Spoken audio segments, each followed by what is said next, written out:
Yeah. Easily Offended Podcast, man. What's this? Episode 76. Shit, I normally know. I Yeah. blank. One of them. It's one of these 70-something. 70-something, man. We Easily Offended Podcast. Oh, I changed the website. So now it's don'tbeeasilyoffended.com. Oh, shit. It's simple, straight to the point. You know what I mean? So make sure y'all check that out for all the audio, the YouTube, the backgrounds, the bios, and all that good shit right there, man. Don'tbeeasilyoffended.com. Yeah, don'tbeeasilyoffended.com. Is there an apostrophe in don't? Or you no, just don't. Just Don't. I would think you can add it in there. I know you can. Man, we got some special guests in the building. One of the guests, he's been here before. You know what I'm saying? He went last year around this time. But we had a great time at Kheemerfest last year. So we had to bring back the creator of Kheemerfest. You know what I'm saying? Larry's brother. We got Larry and Kheemer in the building. What's up, man? How y'all feel today, What's up, man? Appreciate y'all, man. All is well. How y'all feeling today? Man, we chilling, man. We cooling out. It's a Sunday. Spring is right around the corner. You know what I mean? Yeah, Tomorrow's supposed to be 81. It's feeling great today. Yeah, it feels great today. The thing about it is, it's like, I hate it. It's going to be 81 or 79 on a fucking Monday. Like, ain't no holiday or nothing. Ain't nothing. Ain't, you know, you get off work. If you get off work early, it's like, damn, I ain't got shit to do. It's a Monday. just ride around. I'm just glad that the sun still be up at 6, 7 o'clock, so you at least feel like you got something you could do it on a Monday. Right, you know, when you get off work, you feel like you gonna do something. Yeah. Most shit closed, but you could try. Yeah, I be looking for the bars with that industry nights and shit to give me the 20% off because I'm in the industry type shit. Like, hey, y'all got it? Yo, happy hour? Yeah, I'm over there. Y'all got what? 50-cent oysters? Oh, yeah, I might have to fuck with y'all. Man. Any reason to get outside in the shot time, man. You know? Man, you know, we especially were waiting when that weather first break. Oh, yeah. When it first get warm, man, ain't nothing like it. Ain't nothing like it. It don't matter if it's a Monday, Wednesday, whatever. Niggas calling off. Yeah. Some sunroof stay open, nigga. You know what I'm saying? All that shit. Niggas know all the specials too. They be doing all the specials like nigga Tuesday nights. You know what I'm saying? They got the night downtown. Right. Yeah. Niggas be on that shit on the real. I already started looking up festivals. Like, man, this is a festival over here. Tacos. How many tequila. slingshots you seen? Y'all niggas gonna be slingshots. Oh yeah, you know. Nigga playing the music at maximum volume as always. Yeah. Some old ass nigga on the old bike playing Ozzy Brothers between the sheets. I be wondering, like, can they even adjust the volume? Because I ain't never seen a nigga not. It's just loud. Yeah, it's always loud. I ain't never seen a nigga just playing this music just in like a moderate level. And you know what's crazy? I don't even think it's a real speakerphone on there because I ain't never heard nobody talking on there either. It just be loud music or nothing. Loud ass music, yo. It's crazy. So niggas they get the speakers added on. You know what I'm saying? Because Ferris had one when they first came out. He grabbed he put the speakers on there. Shit was loud as fuck. Loud as fuck. That shit loud. I was like, bro, what the fuck? There's one volume on them motherfuckers. Yeah. And like, you know, I'm on King Drive, so I hear about right 40 bikes. I'm in the middle of Yellowstone and shit, and I'm like, fuck, man. These motherfuckers, man. They be going through the park and shit, fucking up the grass. I'm like, man, y'all you know, Washington Park be in the summertime. Yeah. Well, see, luckily I'm on the old folks side. You know what I'm saying? All the older guys be on this side. The baseball, the young shit's on 55th. That's that. I don't even want to go that way. Yeah, facts. You know what I'm saying? All you gonna hit is you cool? Yeah, that's what you read about on Reddit over there. That's right, what the Reddit thread is. Yeah. What is it? What they call that? The Citizens app? Yeah. All that shit. Hey, that should be phony sometimes. It'd be like madman with an axe on 51st. I'm like, nigga, I'm on 51st. I don't see a nigga with an axe at all. Until it's too late. He right behind you and shit. Like, man, you ain't look behind you, did you? Yeah, nigga, I'm right here. Thought it was a game, nigga. You should listen. How y'all guys' week been, man? Man, everything been cool, bro. Work been cool. Everything cool. Just had the last couple minute little situations that we had to take care of, but everything working out. Okay. I was, you know, when the election for Dolton was going on, I was like, damn. I was like, all right, I know Kheemerfest is coming up. So I was just like, I was kind of like in the world, like, oh man, I hope she just passed it along, cause she was being a bitch, dude. Like she was on some other shit. She was mean. She was on some other shit. Yeah, I mean, she was on some Trump shit. Like, no, I didn't lose. Like what? She was wilding, Joe. They cheated her. You know what I'm saying? How she was riding through she said she was riding in Tahoes. Yeah. What was she doing in the Tahoes? I forgot, but. Yeah, they was talking about When did she call herself a super mayor? The super mayor. Yeah, super mayor. Super mayor. Vegas, you know, she a second residency in Vegas and shit. That's what she always be out there. She got a residency. You know what I'm saying? Out there being a Vegas mayor out there too. Spending all that money out there, man. Hey, man. We ain't getting nothing out of her, though. Like, I mean, I guess I don't know if she signed off on us being out there. Yeah, but no, man. Shout out to her, man. She made everything smooth, you know. Yeah, everything was easy because it's everything like, was cool. Just shit, like I'm in Vegas. Everything cool, you know what I'm saying? Shout out Dalton, you know what I'm saying? Dalton been fucking with us for sure. Yeah, that's good shit, man. I ain't gonna lie, man. I had some good times at Dalton. I had some real good times at Dalton. The Dalton Expo. The Dalton Expo. Dalton Expo. That was the first. Yeah, that was the first, nigga. When we was teenagers, still in high school. Yeah. The Dalton Expo. Yeah, that was. Remember, we saw Twister at the Dalton Expo.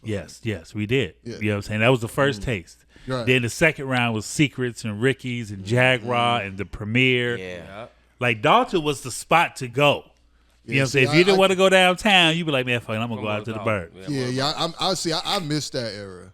You missed that? Yeah, I would. I mean, I ain't missed it completely. I definitely went out there a few times, but it wasn't really. Yeah, I used to drag it wasn't my cup of tea. Yeah, I feel you know what I'm saying. I used to drag the nigga out there because we was doing Secrets. We had Friday and Sundays. Right. You know what I'm saying? And on Saturday night we had bi-level. Oh yeah, the bi-level. So I stayed in the South Suburb, and then Thursday night was ladies' night at Secrets. So I'll just come up in there just to fuck around and have drinks. I probably and shit. did bi-level more than anything else. I was probably only in Secrets and Adriana's a few times. Yeah. What about the new 50? What was that at? Wasn't that? That was on the 147. Yeah. Now the new 50, I definitely kicked it in the new 50. Yeah. Because that's when they was doing college nights when we was in high school. You know what I'm saying? Yeah. So I was in the new 50, like 16, 17 years old. Like, that shit used to Cancun. So that's why. Oh, see, we this is a little history right here. You know what I'm saying? We don't get no props from that. You know what I'm saying? Superstar ENT. It was me, Nafis, Vic Lloyd, Mike Hunnitz, and Courtney. Yeah, Courtney. And Big Steve. We the first ones that started throwing Saturday nights at Cancun. Really? We was the only. I got pictures of Derrick Rose and Tim Flowers in that bitch. Yeah, I remember. Like I got a picture. You know, that's kind of, you know, I got the nigga throwing up the forks and like it was on some, like Derrick was on some shit back there. But yeah, like just that era. Like we was talking about that last night because I went to the Adriana's situation, and my homeboy Mike was, you know, they was giving shout outs to like Boom and shit like that. But he was like, man, just to come think about it, man, y'all was the first ones to do an all girl promo team. You know what I'm saying? I had the heavy hitter promo team that started doing college nights with me, and all of them went out and started doing their own thing. Like Danny D, she's on GCI now. Rita, she's a stage manager and production manager for the Black Women Expo. She gets all the talent. Martin, he's down in Miami doing big things with Mike Gardner, throwing parties. And then we had the Okie Girls when Bruiser was trying to do his career and getting his shit started. And then I would use the Okie Girls to promote Adriana's on Saturdays. So like we was like, it was literally like a 15-girl group of just bottle popping and shit like that. And then, you know, a few years later, there you go. Niggas was like, man, you know, you was niggas back. Pioneers out here. You know what I'm saying? I would talk my shit a lot, but you know what I'm saying? Shout out to everybody. Change the game. Yeah, shout out to everybody that's doing it, man. I don't care, man. You know, as long as you out here getting money and you doing the thing, you know. But yeah, man. But this past 2 weeks has been crazy for me. I had to work. We had the Millennium tour for 2 nights in a row. Crazy. And then we had to switch it around for We the Ones tour. We the Ones tour, which was not that they didn't get a good turnout. No, they had a great turnout, but a lot of people just downing this shit on Facebook. Like they was like, these niggas wasn't funny. You know what? The thing, it wasn't. Duval does his thing. Tony Robbins, he does like the same fucking shit over and over again. You know what I'm saying? Like he come out, he does that. I was actually surprised to see him on that lineup because I don't even really seem like his type of crowd. It didn't seem like a fit. It's supposed to be Mojo Brooks, but he was on tour with Martin. Right. So and I know Country Wayne is on that. That nigga is not funny to me on the stand-up side. Country Wayne is not funny, but he did good that night. Okay. That night he did good. You know what I'm saying? Because he really touched into Chicago. He had a couple R. Kelly jokes. You know what I'm saying? So he kept the crowd going. Carlos Miller is always hilarious. Yeah. That nigga is he was fucking good. But what surprised me was like that first night of Millennium tour, I really got a chance to see how good of a performer people were that I never knew that was a great performer. Like Bow Wow, I knew he's hands down. He's been doing this shit since he was 7. Mm-hmm. I'm talking about killed that shit. Like he's running through the crowd. He's talking to people. You know what I'm saying? All type shit. But who surprised me was Bootsy Badass and Plies. They did a great fucking show. I figured they would be good. You know what I'm saying? They did a real good show. Rick Ross, he came out there. He did a few joints. I mean, like, I don't know why they have him on the Millennium Tour. Me either. Yeah, he don't fit the bill to me. It's not a good look. It's not. It's almost like you over with. Yeah, they should have replaced him with like Nelly or something. But P.D. Pablo. Somebody like that. Yeah. Ain't Boosie and Ross kind of, they both came out around the same time. I don't feel like Boosie fitted too much either, but I understand him. I mean, what else he got? This is the biggest he could probably do on outside of doing something on his own, but it wouldn't be at United Center. So. Nah. It would be on some. It'd be House of Blues. I don't even think they'd let him in there. Nah, House of Blues. He'd be up there up north at the Aragon, maybe. That's too many people. That too. You know, he needs. Where the fuck would Boosie be? That's a good question. The thing about it with Boosie, he only has Boosie 7 great records. He probably do like Metro. Metro. Metro. Do they still do shows at Metro? I'm going to Currency May 23rd. Yeah. Currency, the only nigga I ever They let you smoke do in there, Metro. don't they? They let you smoke in there. Oh yeah. You blow Metro down. It's not a let. They ain't got no choice almost. It's ain't no security to stop motherfuckers. That's why I said Boosie would fit right in right there. I've actually passed the blunt to security at Metro before. That's how much they let you smoke in that motherfucker. Yeah, just being high. You know. Yeah, like, nigga, what you want to hit this? You like, shit, I'm about to be off for 5 minutes. Took that.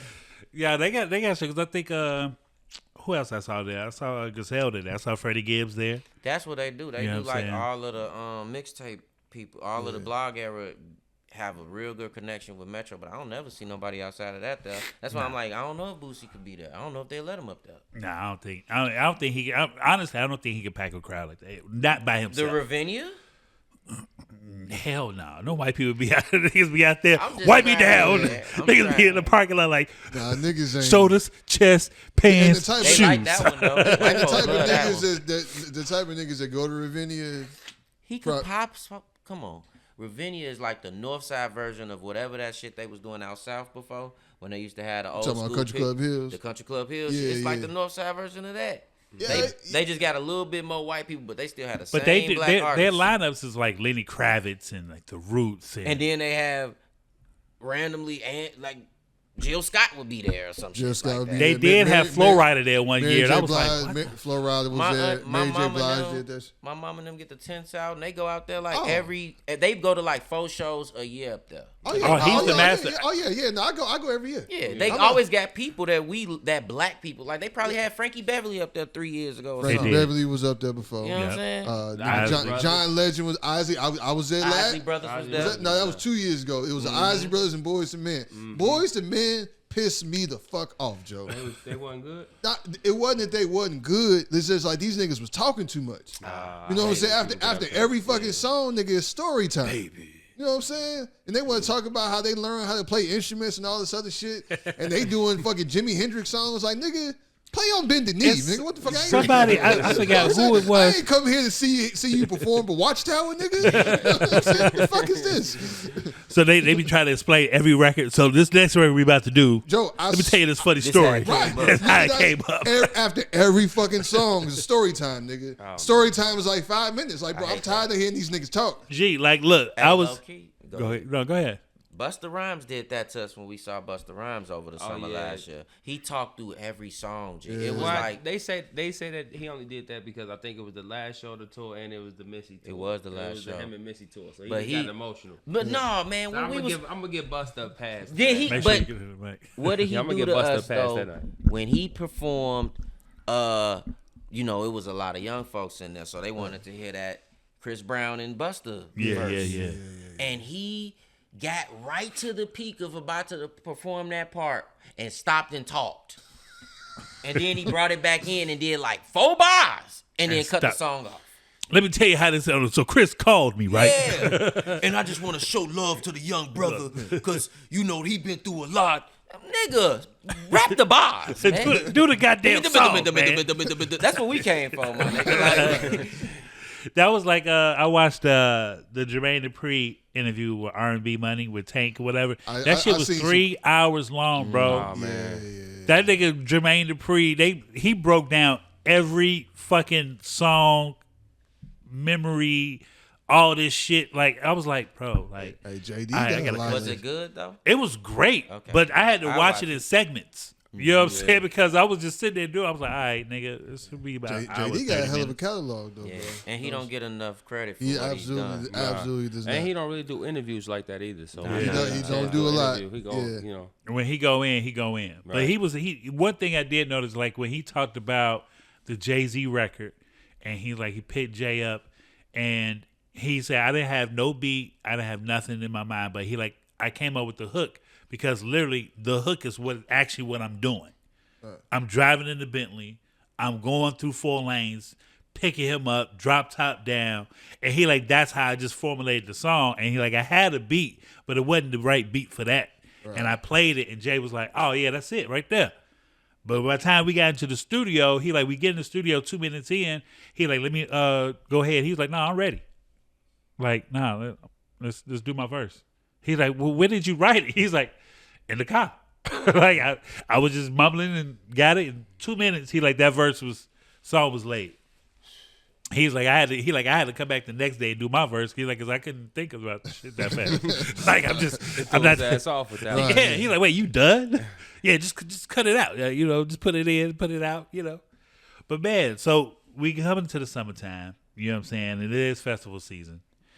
I do want to, give a shout out to Jonathan Swain, man. Just keep your head up, and he's going through a lot with the Hyde Park Summer Fest. You know what I mean? Yeah, I saw what's going on. It's tough. Yeah. But we've had Jonathan on here. Yeah. We've had Dave on here twice. Right. One time was with Jonathan, and the thing was in my opinion, and what we was talking about earlier is that I think he jumped the gun too fast. Mm-hmm. And just didn't let it kind of build up to the point where you do have that crowd to bring out these many artists and have a budget of that nature. Like he went straight, he went straight for the gusto. Yeah, he went straight for the gusto. 2 years back to back. Fuck it, I'm just go for it. We competed with Lollapalooza. He brought the clips back together. Ain't nobody even seen them niggas. You know what I'm saying? 20 years. And the thing about it, I give him credit because you do want his heart was in the right place. Yeah. He wanted to do something for the South Side. It actually, especially the last year, and you could just see the growth from that first year they did on the Midway to that second year, the improvements in the facilities, the stages, how everything flowed. Yeah, you could tell the intentions were there. They had it just didn't do what it needs to do. Yeah.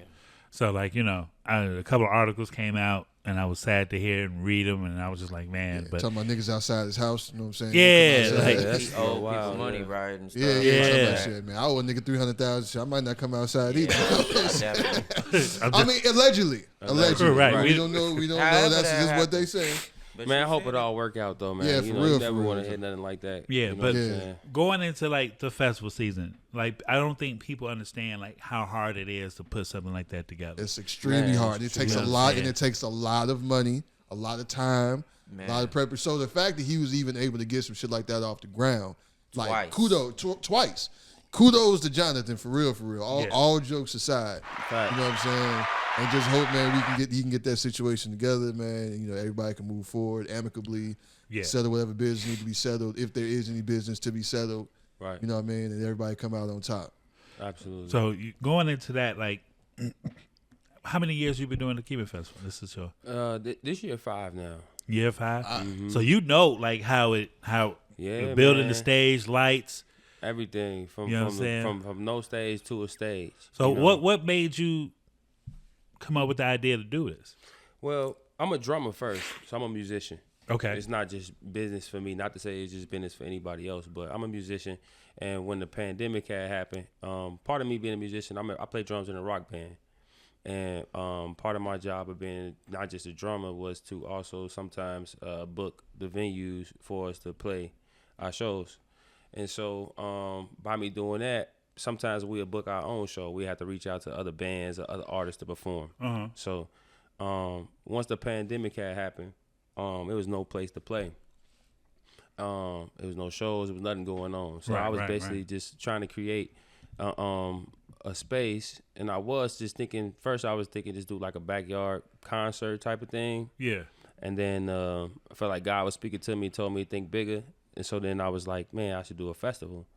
And I reached out to a couple artists, a couple friend of mine, my band, Marcus Kincy, my homie Griff, my homie Bo, who came all the way from North Carolina, drove all the way up from North Carolina for free. That's dope. Just to come be a part of what I was doing. Pandemic, everybody just wanted to perform at this point.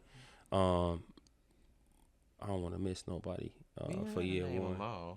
Yeah, but year one, man, we had no stage. I pretty much just hit up. I was looking what I was gonna do it as. Like I said, at first I was gonna try to do a back door type of backyard type of vibe. Backyard boogie type situation. And then like I said, I was thinking about doing a festival, so I was thinking of trying to figure out a place where I could do it at, and so happened to reach out to a good friend of mine who was able to lend his space to me for free, just like on a donation. Just hit him up with a couple dollars on the donation, and so from there, reached out to a couple people who I know do stuff.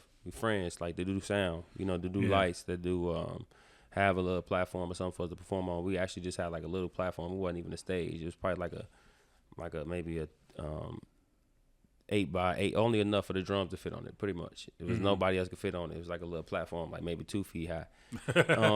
But we had lights and we had cameras out there. We had sound, man. We had a great time, and from that vibe, you know, it was just like, man, I want to keep doing this. It was real nice, and the response that I got from the crowd and people that came out to support the artists and just the artists alone was like, man, you got something here. You should definitely keep thinking about doing it. So now we're year 5 though, pretty much. Yeah. Oh shit, year 5 because we went last year and it was a good time. Man, appreciate it. It was a good time. Yeah, I'm glad y'all had a good time. It was a couple of bands on there that I was like, who the fuck are they? Yeah. And why I don't know them? Because it was good music. Like y'all were just kind of up there jamming and shit for real. Yeah. You know what I'm saying? Yeah, well, pretty much, like I said, I'm a drummer, man. That's what I pride ourselves about, me, my brother, and my team. We got an ear for pretty much the type of musicians and artists that we want to be able to get that platform to. Not to say that we picky or anything, because we want to give everybody that opportunity, but just like y'all know so many rappers or artists or performers who don't get an opportunity to really be on the stage or like a festival or a show, anything like that. So I want to at least have my friends do it who I know are very talented. I'm starting to meet new people who reaching out, who are pretty much, or we pretty much just look at their stuff and be like, yo, they pretty dope. We need to try to see if they want to be a part, if they want to be a part, you know, moving forward. And yeah, man. So we trying to help the artists, you know what I'm saying, and hopefully the artists, you know, gain new fans like you guys who say y'all saw some people. Hopefully y'all remember their names. You know what I'm saying? So definitely that, you know, that's something that the artists need to also learn how to do. You know, which is the platform. You know, we on Kheemerfest right now, but hopefully when they go bigger and go to Lollapalooza, they know how to get their name out there a little bit more. You know, even while they performing. You know? I mean, I actually have it all in my notes because while I was watching the show, I was writing the notes down on who was performing, so I knew exactly who to tag when I posted. You know what I'm saying?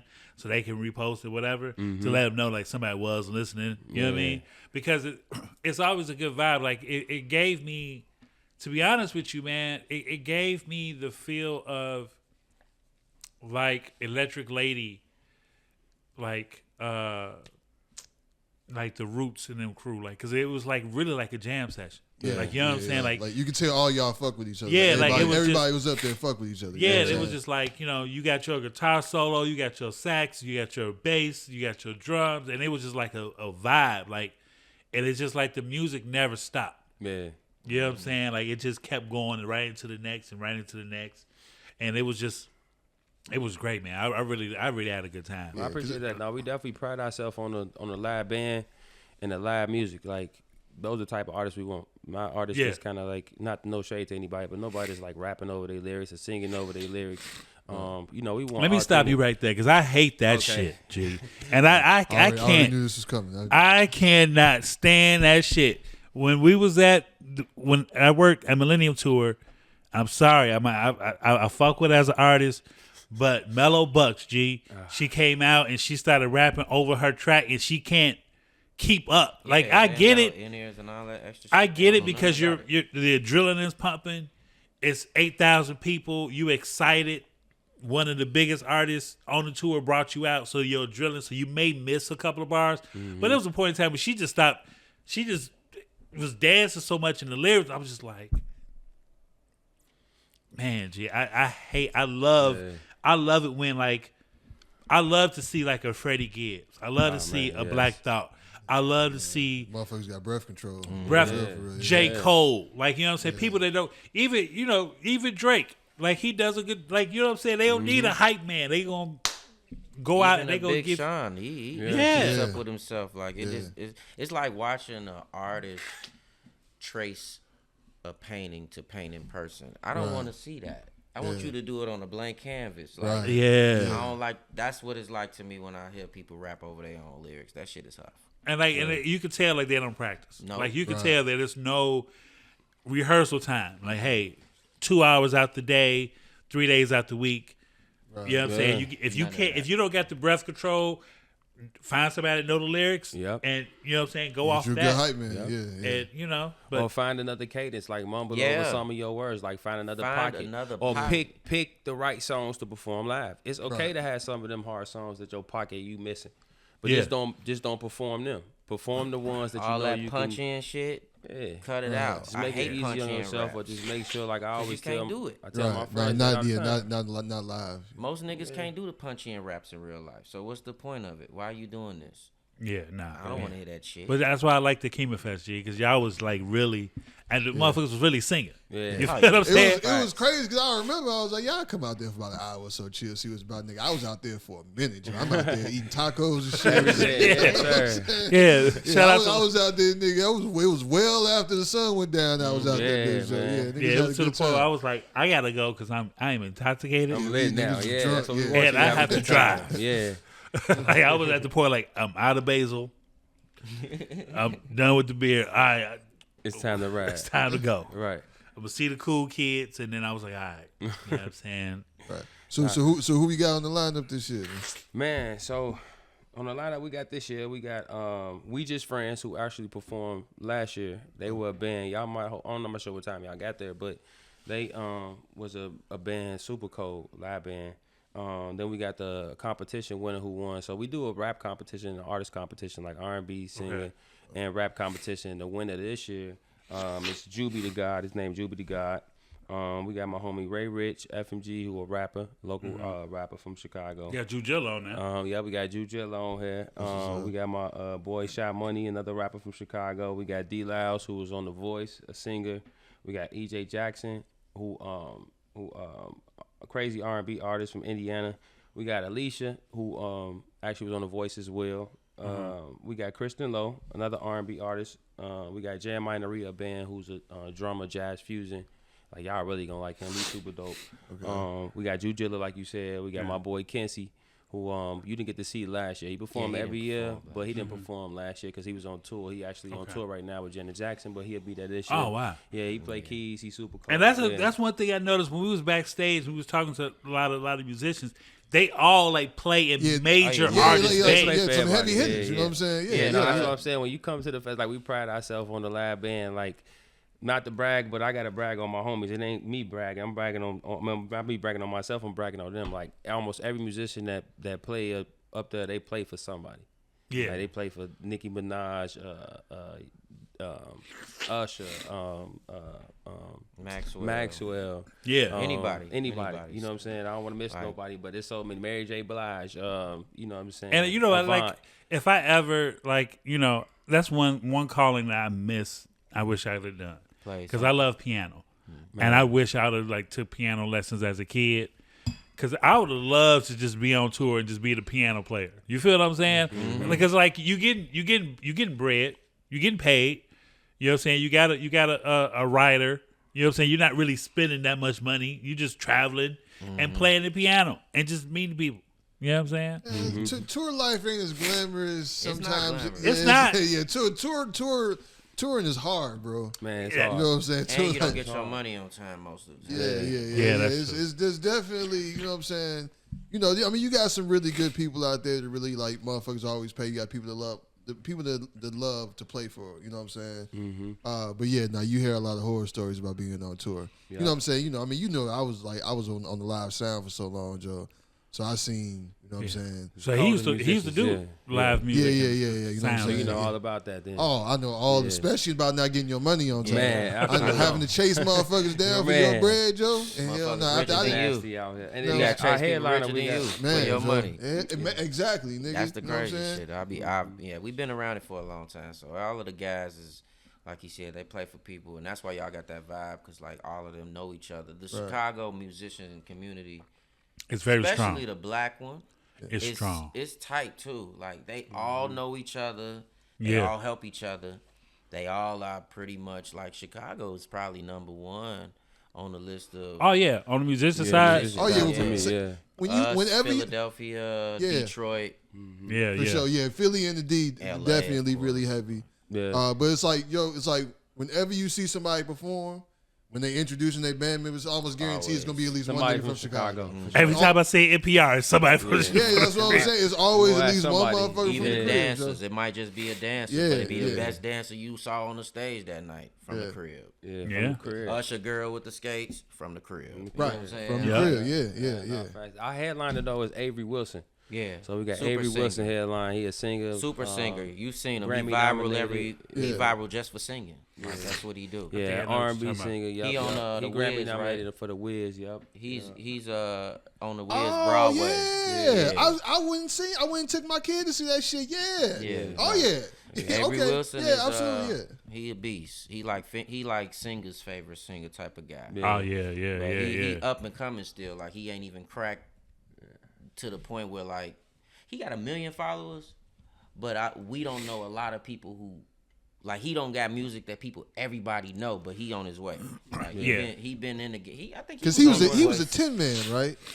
Was he a 10 man? I think he was a Scarecrow. Or Scarecrow? He had the one at the New York though. No, he on Broadway. He on Broadway. So it's not. So he wasn't touring with. So maybe that wasn't the same dude. I don't know if he was on the tour or not. Because it was definitely some amazing, like, because like when I said went to see the Wiz last year, it was some of the most amazing singing I ever heard in my life, Joe. I heard. Yeah. But he's definitely like, he one of them people. If he was on that tour and you hear him again, you gonna know if he was on that tour. Yeah. Okay. And if y'all enjoyed last year, you know what I'm saying, you really gonna enjoy this year.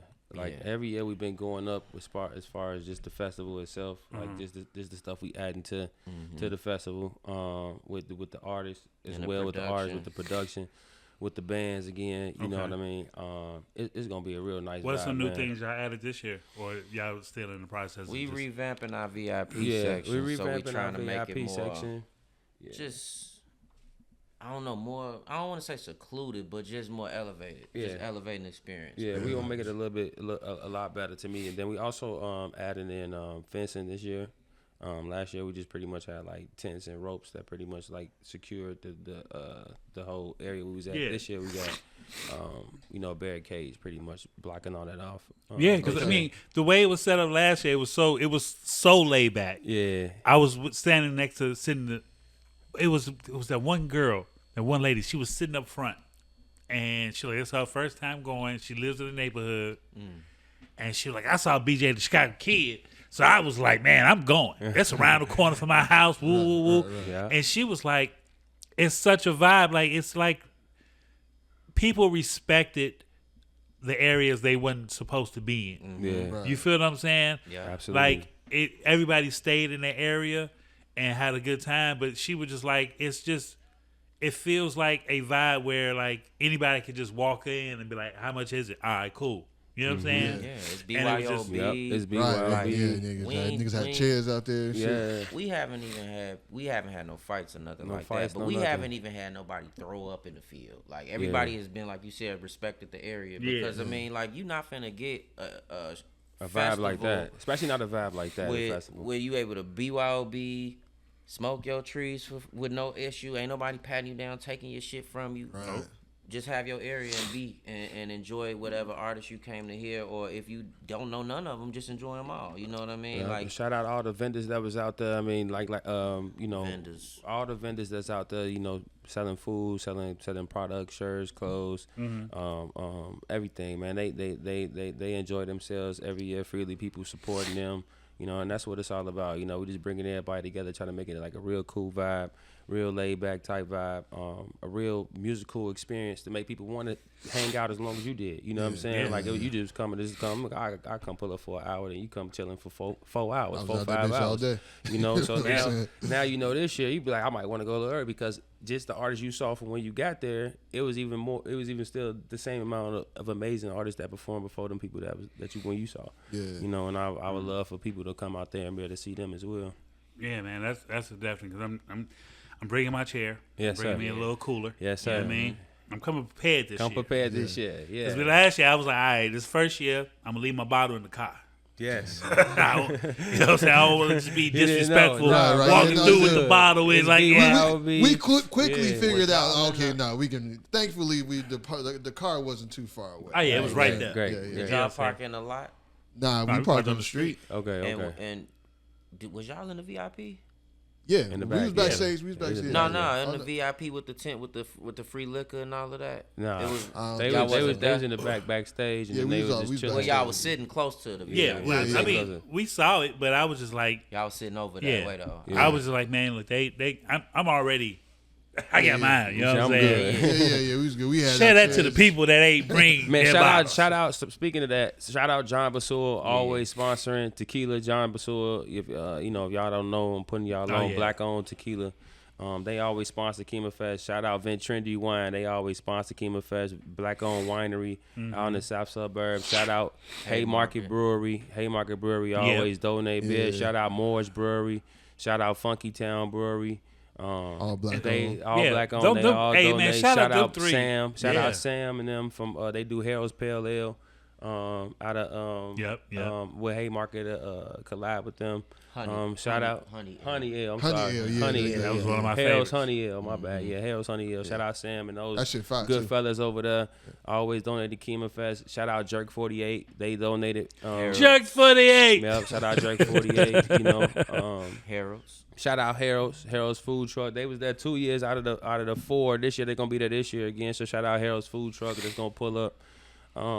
The real Harold's, not the fake Harold's out there in the burbs either. Not the you know what I'm saying, say that, but I know y'all see what's going on. But, nah, it's a fake Harold's. It is the real Harold's. I say it.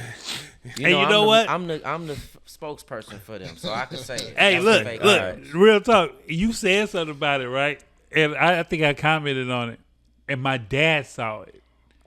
And my dad was like, "Hey, you know that's your cousin." I was like, "That's my cousin." Like related. He like he's through marriage. I was like, okay. Oh, he ain't really your cousin. I'm like, he ain't really my cousin then. He ain't blood. He could be from Casey. I was like, but you can't have Harold's. Like, nigga, you have Harold's. You have chicken. You have gizzards. You have fish. That's it. Okra. I shouldn't be able to go to Harold's and get chicken and waffles. A spaghetti.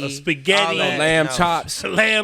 Mac and cheese. And like, what y'all doing here? Wait, where is this? Yes. In the Birds. It's like it's off Balmer. It's off Balmer Road. Olympia Fields or something like that. Yes, bro. You can go and sit down in their Harold's. They got a full bar in there. You can get lamb chops, mac and cheese. You can get And see, look, I've been in Harold's where you've been in the Harold's where in the cold, they got the cold refrigerator section where they got the cakes, and you might see a little thing of spaghetti in there that's cold. Yeah, the pre-made joint. But they got warm spaghetti coming out on a white plate. Hey, what is this? This is crazy. they got a wide brunch. variety. It ain't like it's just soul food plus Harold's. Yeah. You know what I'm saying? It's they going wild. I think they even got jerk on the menu too. They definitely got the no, lamb got chops. big that's menu. violation. Yes. That's See, this is my violation. thing. Telling you. You could just simply call it something else and still feature Harold's, like not Harold's, but chicken with mouse sauce. Mouse sauce ain't just like you could buy mouse sauce out the store. Yeah. Mouse sauce Chicago shit. It's a Chicago thing. Yeah, so yeah. you could just have fried chicken with mouse sauce as a part of your menu, but don't call it Harold's and the first thing on your menu is appetizers. There ain't no appetizers at Harold's. Hey, bro, I will not get no motherfucking lamb chops Lamb chops from Harold's. Lamb chops from Harold's. That's disgusting work, bro. Yeah, I mean, you should just have like a restaurant to the side. Mm-hmm. Yes, call there it you go. something else. You know what I'm saying? Else. Hey, Harry's. Connect it. You can even connect it. Just connect it, yeah. Connect it. I feel like to go here, You have to to go Harold's to go. and then our restaurant is in there where we make jerk catfish and shit. Yeah, I'm finna get a picket sign. I'm finna go sit outside. Like, we can't allow this to go on, man. Black people gotta stop doing that. We to gotta black do better. people. Yeah. We doing that to black business. We be out here ready to. It's a Harold's in Miami. Ain't even Harold's. It's a fake Harold's in Man, Miami. we gotta stop upcharging on the soul food, please. 18% gratuity. At Man, every look, you know restaurant, what? bro? Please. I am full support of what Wallow said. Me too. What he said? Wallow said was he was like, just because you're a black business doesn't mean I'm gonna support you. That don't mean I got to. You know what I'm saying? Because you got to show consistency. Yeah. You got to show quality. And you got to show customer service. Mm-hmm. And I hate to say it, our customer service sometimes fucking sucks. That's the shit that's always seemed to be lacking. You know what I'm saying? It's not bad customer service is not exclusive to black business. Yeah, right? that's everybody. Obviously, It's not. But it seems like it's something that disproportionately affects black businesses, bro. It's like it's always something, or it's just like all these miscellaneous charges.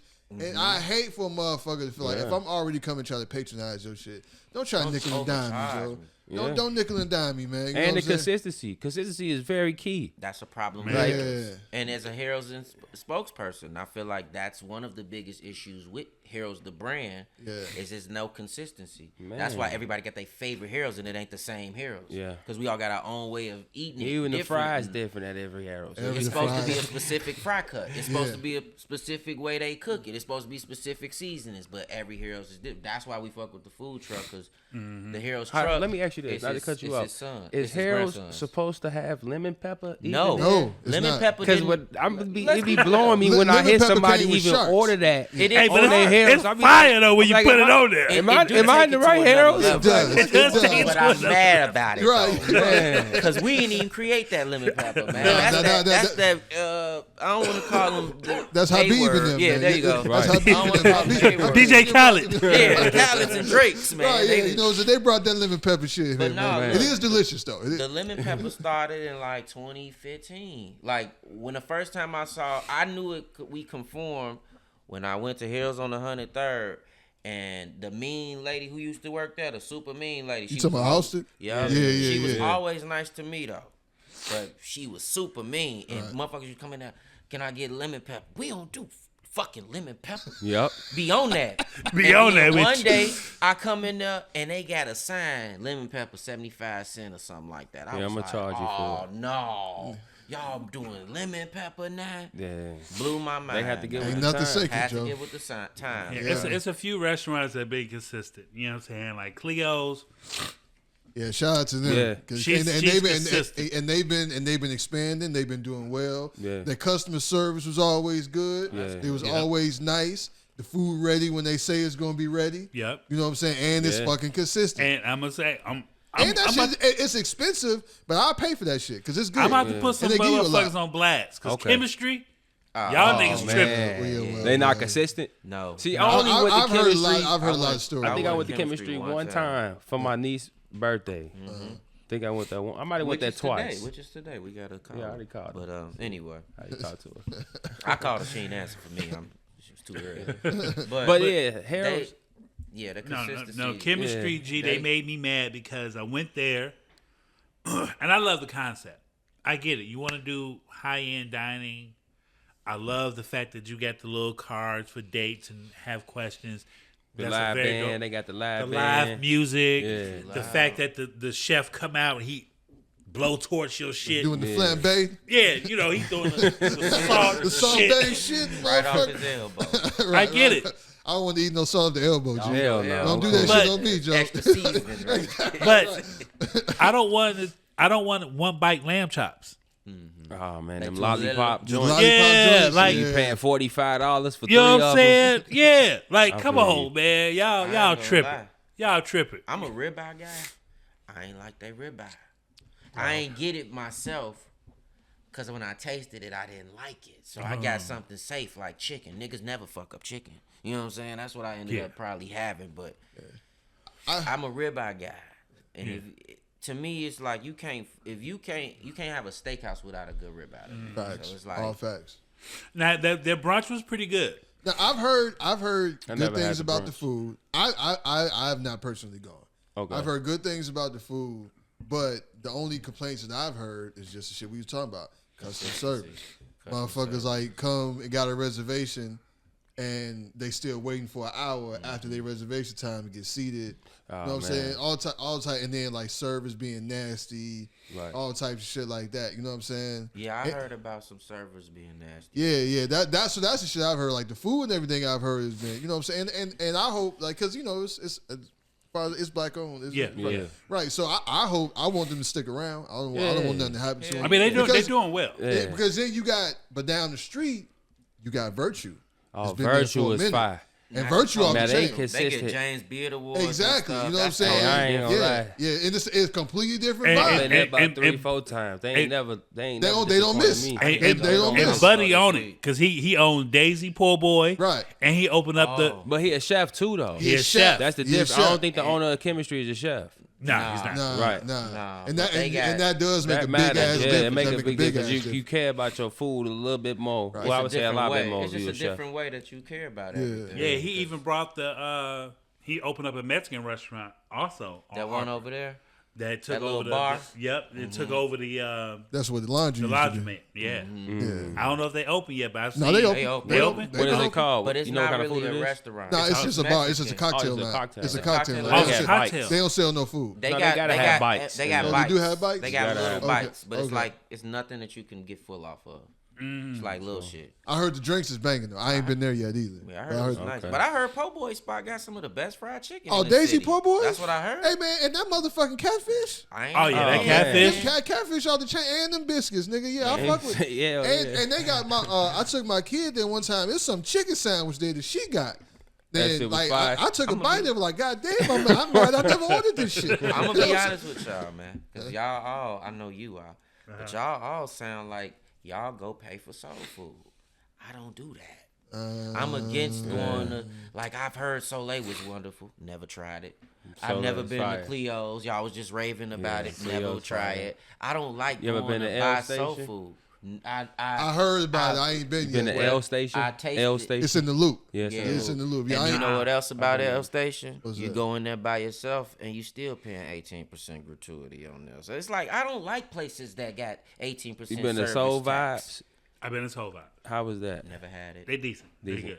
I also don't really like places with, you know, collard green egg rolls on the menu. I'm just black restaurants gotta be better. I don't know who told black people. Hey, look, that is the most genius shit, nigga. I went somewhere the soul roll, and it was a fucking mac and cheese. Oh man, and sweet potato. Matter of fact, my homeboy Diego, his brother AJ, he does. He's like a catering service, and he does a mac and cheese, yams and greens, collard greens egg roll, and that shit's so fire. I know it's so fire. See, and he has but the I can't sauce get with it, man. that you put with it. Oh my god! So you know why? Because I'm gonna be mad if these are some glory greens in here. I'm gonna be real mad, Facts, you know what I'm saying? I'm the type of nigga though that I don't like my food to touch. Okay. You know what I'm saying? So I'm not gonna want to put all that. Yeah, shit you on weird. there. You weird. Cheesesteak egg roll, some shit like that, right? Yeah, some shit like that. But Buffalo like, I don't chicken want my egg roll. greens and my sweet potato and my yams and my mac and cheese Now, I'ma all tell in one you. bite. G, I don't want that. Have you ever had the mac and the sweet potatoes put together? That shit like Shaq and Kobe. I promise you. You would never expect them things to work the way they work. He said, I'm but cool. I'm telling His you, face was like, I know you have. It's sweet and savor. I love It's sweet together. and savor. Yeah. Oh my god. See, I don't like. See, I'm the type of like, you know what I'm saying? Like, I go to breakfast and shit. Like, motherfuckers be putting their sausage and shit in the syrup and I didn't want all that I shit used to together. do that when I was Nah, 5. nigga, I need my pancakes or whatever got the syrup on it on a separate plate. You know what I'm saying? I don't want that shit to touch my eggs. All my savory shit is over here. And my sweet, I can eat them at the same time, but they just can't touch. They can't touch. You know what I'm saying? I feel that. I put ketchup on my hash browns. I don't want that on the same plate as syrup and pancakes. Like I'm with you on that. Yeah, I'm gonna put hot sauce on that shit. I don't you know what I'm hot saying? sauce too. But, Everything but on then one plate again, with me. But then time out though. My pancakes gotta be a different. A skillet is all that shit and combined except for the pancakes, Except for and the I pancakes. go crazy on them all the time. I had a skillet this morning. I did too. So I went to the brunch country charge 18% gratuity, by the way. They black on. Oh yeah. He said, "Oh yeah, 18%." You know, oh yeah. I didn't check my receipt because I went to Stutzy on 35th and Hospital. Oh yeah, you definitely got Stutzy. 18% on there. Oh yeah. That pink restaurant. Yeah, man. That's but shout them out though, because while we talking, this is 5. He owned like 5 restaurants. That we do. I frequented Lighthouse super hard when it first dropped, facts. and up until they moved locations. I went to Soul Shack a few times. I was okay with that. Yeah. I really enjoyed. I think Soul Shack was decent. So they Shack had, didn't they have? But I thought you Mickey's. I thought you didn't order soul food to go. No. Soul Shack, that was before the soul food wave kicked off. This was when it was only Saint Rest. Oh, so you saying since the wave kicked off? Since 2014, I don't want no soul food from nobody. Quick facts. My granny used to cook at St. Rest back in the day. St. Rest is the real one. So my granny used to cook at St. Rest like back in like the 70s. St. Rest and what's my spot on 39th? Pearls. Come on, them is Pearls. That's why I eat some soul food out of one of them. Pearls, they get an applause. They have never failed me at all. You gonna get a nice day out of them. Pearls, you gonna be sitting in the chair like you sleep with a toothpick like. It's 12 p.m. You sleep. Oh yeah, absolutely. It's nap. Nap is mandatory afterwards. I was also savage shit years ago. Late night, I went to the Amber Inn. Oh, wait, whoa. He said late night. Yeah, late night. You went to the Amber, like you I stayed couldn't there, find nigga? shit. I couldn't find shit at night. It was like 4 a.m. I was like, you geez. actually bought a room at the Amber Yes, I did. Inn, my nigga? Yes, I did. That must have been some amazing. You must have had to get that. Needed that one that night. Oh yeah, I needed that night. It was And she was with it? Amber she didn't care. We was going in the car. And she like, we gotta go. You like me? I might have stayed in the car. Man, Jeff Rack. She was like, no. She like, I want to do things to you I can't do in the car. I got that. I was like, she was gonna suck my dick from the back. Right. But that's how I got put on the Pearls. Because we woke up the next morning and walk right downstairs. Took right that walk of shame to Pearls, nigga. Yes, sir. But inside like inside of that area, you would think you were in the 60s. Oh, absolutely. With them balconies, them old rooms. I'm walking. I'm looking like, was Malcolm X was killed? He killed right? Was Martin Luther King was killed right there, though, on 39th and Michigan. Oh, Michigan, right? Yo, because I used to park in there to go to Pearls. I would park in the lot. Yeah. And you would see motherfuckers coming out. You see, it's all types of pimps and they hoes in there. Motherfuckers living in the hotels. I used to see all types of going out at 11 o'clock in the morning, going to Pearls, and seeing the motherfuckers coming. I saw all types of wild shit. It's a walk of shame, bro. Bro, Definitely. I was a bougie nigga. I would go because it's a lot of them 4-hour joints, but you gotta go like south, southwest. We talked about that. Cicero, 95th, Southwest Highway. I mean? Right? Yeah. It's a couple of, you know what I'm saying. I feel like they changed their sheets. It's a little bit better. Yeah, you know what I'm saying. Yeah. It's a little more quiet. I'm leaving Dragon Room. We went to Dragon Room and went to Slicks. It's almost like 5 in the morning. Yeah, that was a long time ago. Yeah, and I was just like, she like, we have to go somewhere, and I was like, say my prayers. Let's go to Amber Inn. You know and you live to tell the tale. I live to tell the tale. You know what I'm saying? Got some got all breakfast your the next limbs morning. still. All my limbs. I didn't leave out with no bed bugs. Exactly. No bite marks. You had to take no penicillin and that afterwards. It wasn't nothing crazy.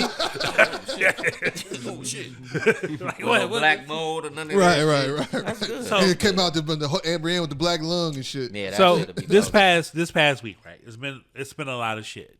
The Shannon Sharpe shit, right? I knew he was finna say that. I just knew he was finna say that.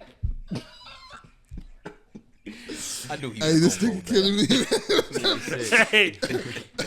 It's so many discussions because as when I was older but younger, in my 30s, I dated nothing but women in the early 20s. You know what I'm saying? Because I was at 26, 27, that's when I started throwing college parties. So I was in that scene. So the 18, 19-year-old, you know what I mean? And I was living my Hugh Hefner life. Threesomes and wild shit. Like, yes, this is great because I couldn't get nobody that right. But then I had kids and then it just kind of slowed down. Right. But we had a discussion. And I think you had talked about it on your live, I think, on your story, where like, if I watched you grow up, right, I can't fuck with you. Facts. Yeah, crazy. Facts. Like, you know what I'm saying? Like, And Antoine Walker's daughter, I've known her since she was 14. And she a model or whatever. And now. she is amazingly gorgeous. But I could never look at her like that. Right. I can never look at her like that. Like, I'll double tap your picture support, but I'm not finna put no I don't fucking like you demon like that. faces and Nah. you know what I'm saying? Right.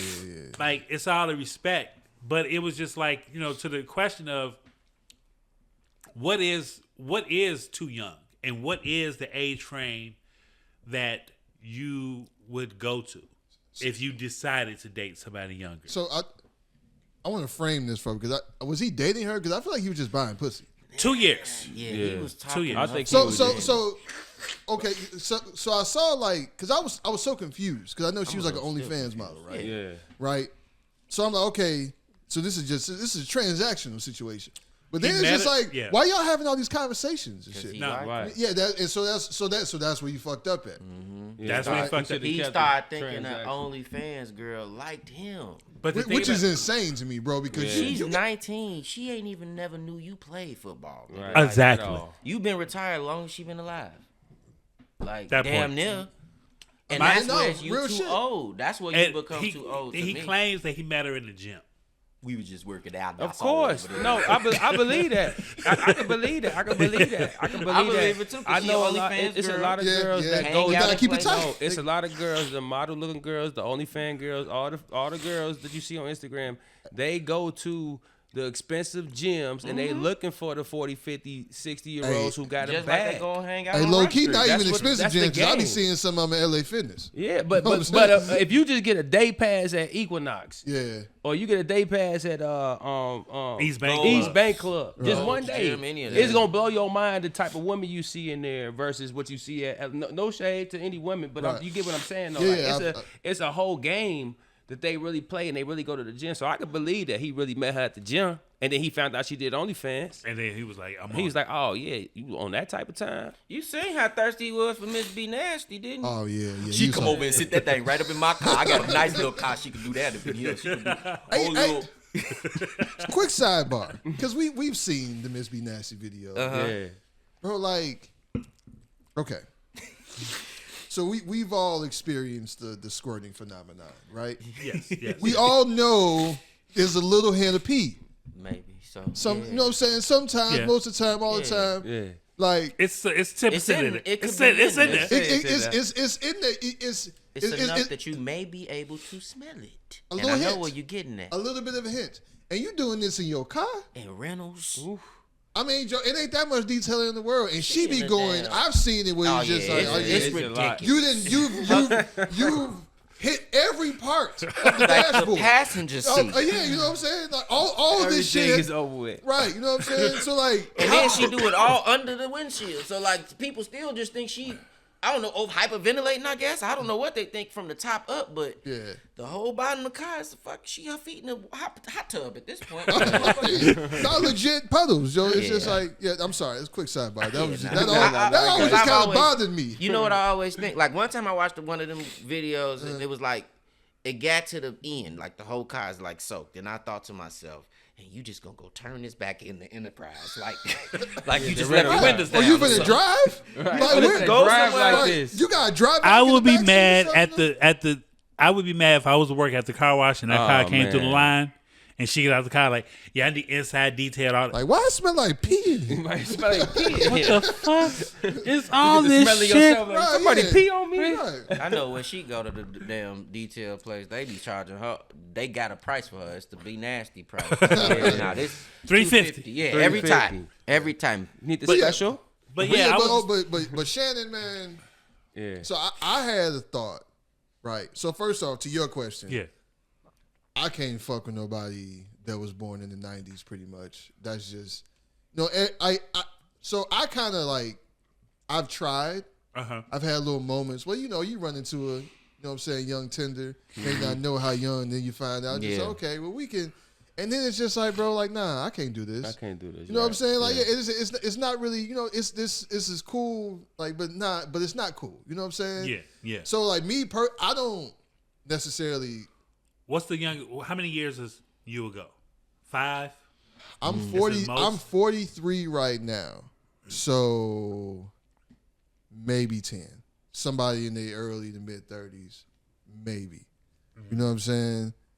But like. I can't fuck with nobody in their 20s. Yeah, 54 and 19 is I'm crazy. definitely not fucking with nobody. Like, you know what I'm saying? You talk about motherfuckers that was born, like, after Only Built for Cuban Links came out.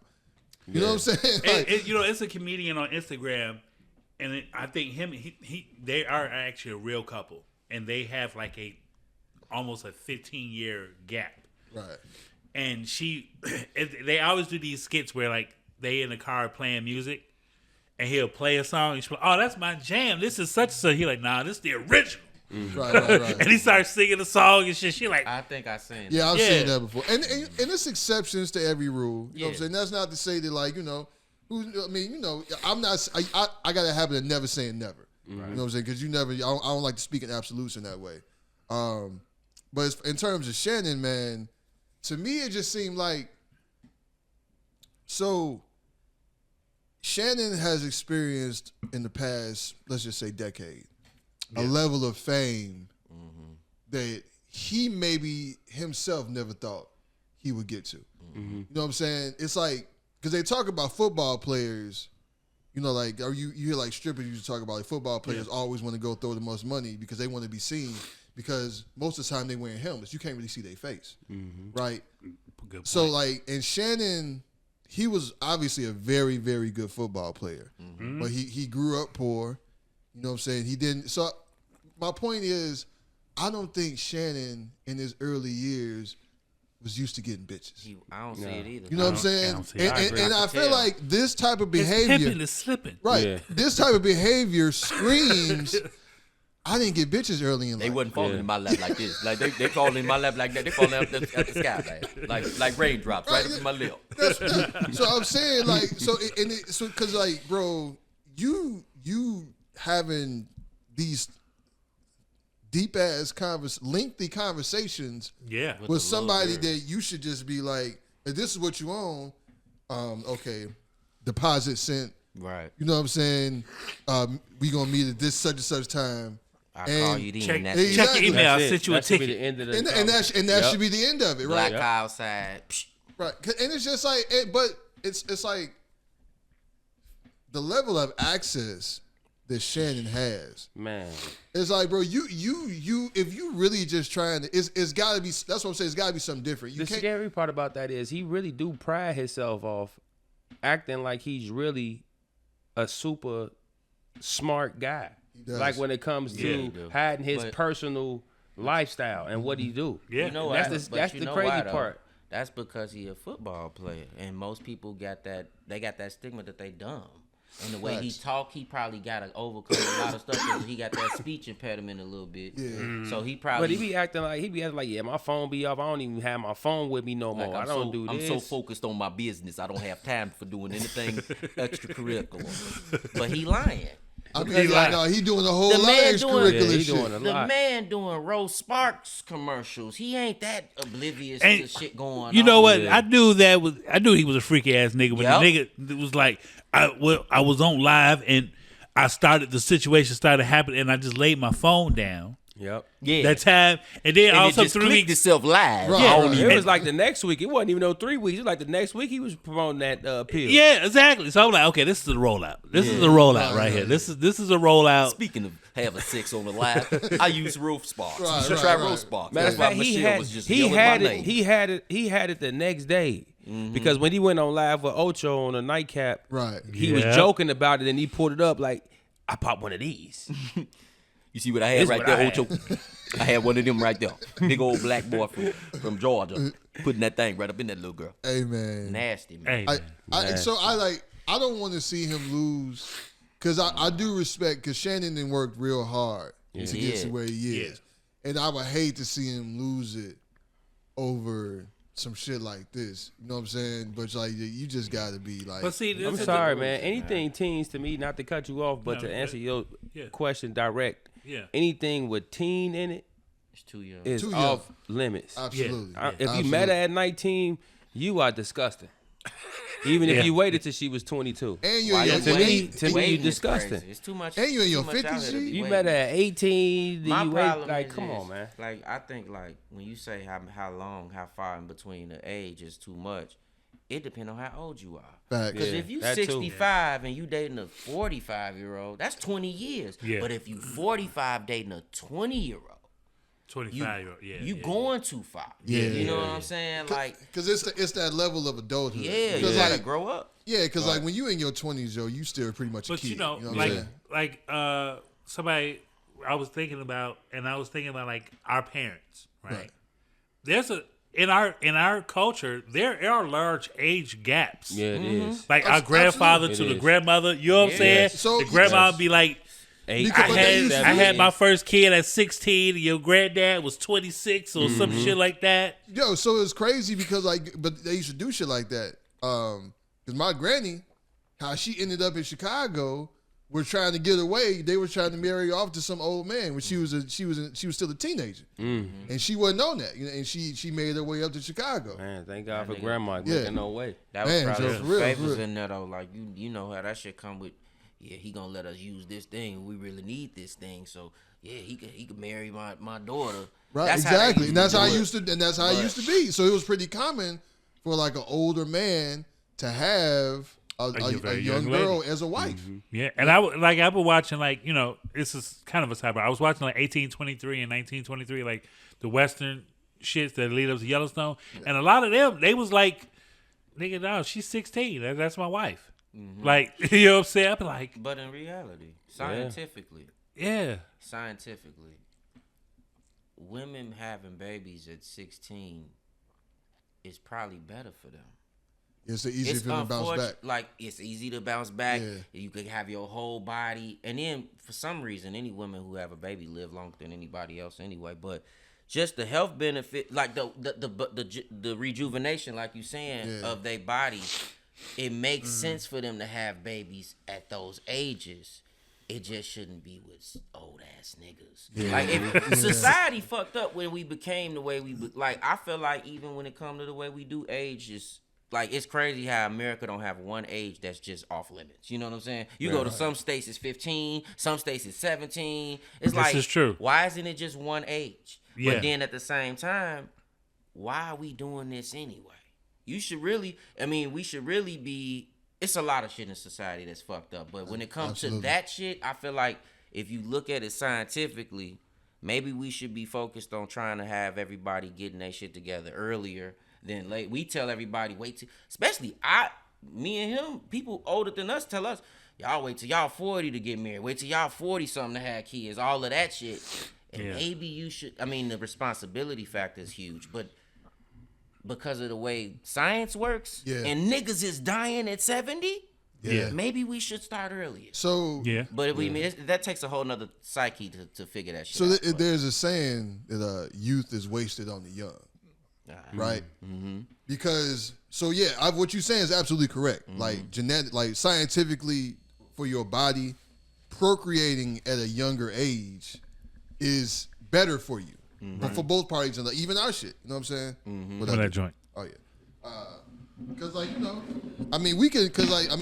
it's said that we can make babies until we die as men. Yeah. Right, but that doesn't mean that the quality of our sperm doesn't degrade as we get older. Right. You know what I mean? And it's especially obviously for women. Yeah. They have a kind of like a hard cap. They get to a certain point where it just doesn't happen for them after anymore. Like 35, everything is what's they call high risk pregnancy. Yeah. But I understand why somebody would say don't get married till you're 40. Because I remember I had a cousin But I still have a cousin. You still don't talk I had to let that nigga go. Damn, throw that nigga away, man. That nigga when that nigga pass away? Nah. My cousin Charles, man, and this is he ain't no bum. Like he had his shit together. Like he was a U.S. Customs agent. He was living in Rome. He live in Brazil now. And he told me a while ago, man, like on some random shit, like life don't really make sense until you're 40. It don't. And I was like, and at the time, I was probably either in my late 20s or early 30s. Like, nah, I'm a figure this shit out. Got a tray or something? I don't want to just throw your table to. But I'm a figure this shit out before then. But like once I got to be around that age, I understood what he meant. It's not like you not gonna have your shit together. But like your understanding of life, understanding of time, understanding of what really fucking matters. Yeah, you know what I'm saying. Understanding that, and some of that you can only have through lived experience. To learn, like what I'm saying. If sometimes things are fucked up, but you realize after you've gone through it a few times, that like shit always gonna work out. Right, you don't have that understanding at 25 when you first start going through shit. Your whole life is over. Exactly. If you fuck up. Right, exactly. So I can understand why like not having that understanding could hinder a relationship. Also, you becoming a different person as you age, because none of us are the same people. I shouldn't say none of us, because some motherfuckers here stuck. But as you grow, you shouldn't be thinking the same at 25 as you do at 35. You shouldn't be thinking the same at 35 as you do at 45. Right. So it's like so I get both sides, but that's why like you young but you still dumb, but that's the best time for you to have a kid for your body. But in terms of knowledge and stability, it could be better for you as you get older. You know what I'm saying? Yeah. I agree with that. I was gonna ask you this. I got this theory that women, and it's not like something. It's kind of proven based on me being around women, but it's like. Y'all tell me if y'all feel the same way. Okay. I feel like women change like 4 times before they 30. Like I feel like you got, naive women, 21 and under. By the 23, she thinks she got it.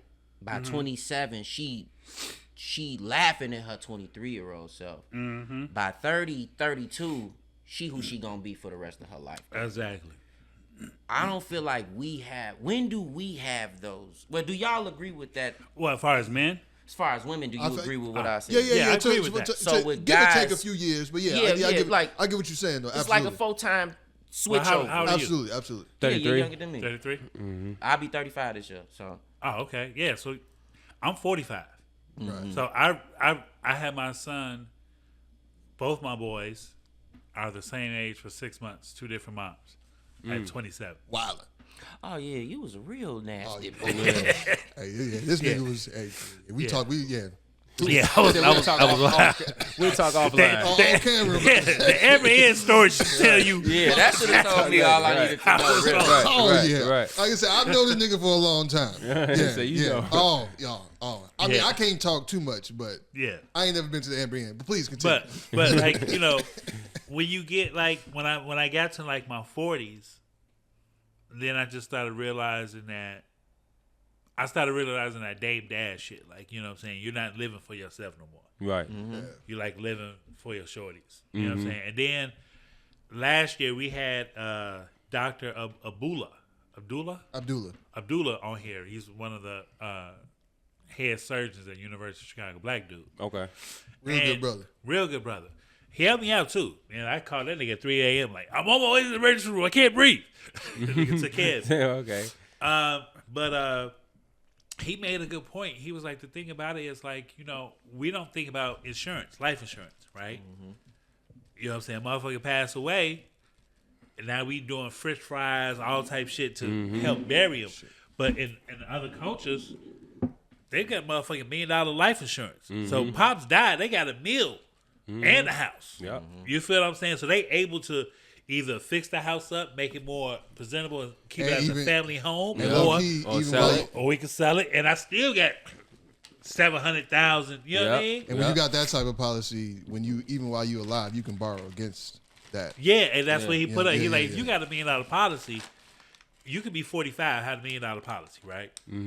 46, 47, you be like, you know what? I want to pull from this policy to buy a building or two. Yeah, right. You can do that. Yeah, yeah. You know what I'm saying? Absolutely. And he like, we're not people. We're not in tune like with that. that. We're not in tune. And he like, that's why in our culture, in our neighborhoods, certain when a person passes away, it's just you inherit their debt. Mm-hmm. Yeah. Now you That's gotta. what we do. Now you gotta pay off dad's house. You gotta pay off dad's car. Or sell it. Or you gotta sell it. Yeah. Or, you know what I'm saying? It's crazy. I never thought about that, but like fortunately, I got a big sister. She's like the head of the household of the family. Take care So of all that. I think Yeah. everybody with a big sister is like that. Like the big sister is just like the family Yeah, manager. they take care of that. Yeah, they take care of the shit. So like my sister Celeste, which is That's our mama name.